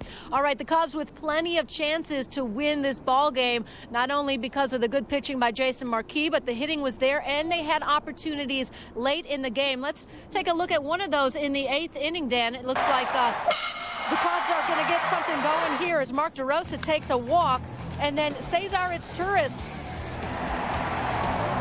is going to hit a ball to Adam Dunn after Dunn caught that Jock Jones fly out. Dunn bops this one. He's awfully lucky he was able to get leather on this, or he would have taken this one right between his eyes. One of the things, Adam Dunn, he's going to knock in 100, but he has a pretty good chance that he's going to let in about 45 or 50. Big, strong outfielder, has difficulty moving in on the ball. He's actually pretty good going back on the ball. The balls are hit on a line right at him. He has a difficult time, and really that opened up a window for a chance for the Cubs. They just weren't able to get that big hit. Roddy Cedeno came up to pinch hit with second and third, had a good hitter's count, 2 balls, no strikes, got a fastball in the inner half of plate, a good ball to hit. He just popped it up in the infield. So the Cubs couldn't get anything off of that opportunity, and I can tell you it was Mike Stanton who came in to get Ronnie Cedeno out, and Adam Dunn went into the dugout after that inning and gave Stanton a big hug saying, thank you for saving me, because I almost blew it for us in that inning. All right, so the Cubs are done here in Cincinnati. They are heading up to Milwaukee for a weekend series against the Brewers. And Rich Hill will be making his debut for this season.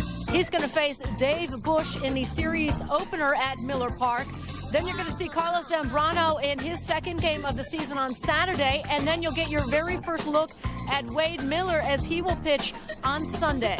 Well, Rich Hill, really, the last 6 weeks of the season, I thought Rich Hill may have been the Cubs' best starting pitcher. He was able to take all of the accolades and the great pitching that he was able to do in AAA Iowa and finally put it together for an extended period at the major league level. When he's throwing the ball really well, he gets a lot of swings and misses. He can elevate his fastball, get right-handed hitters, to chase that high fastball, and when he's around the strike zone, to be able to use that very good curveball. He has one of the few guys in the National League right now that throws the conventional curveball, the 12-6 curveball, not a slurve, not a slider, and really a big matchup on Saturday. You're talking Ben Sheets, who was terrific in his first start against Carlos Zambrano. Two of the best right-handed starting pitchers in baseball going head-to-head on Saturday. And one of the things that impressed me the most about Rich Hill in spring training, he did not walk a batter all spring, and he struck out 16. So he's Lou Pinella's kind of guy. Well, you just put the jinx on him, didn't you? Oh, not at all, Dan.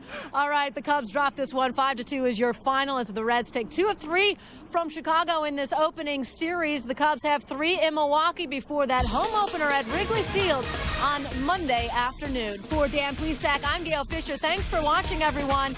We'll see you next time.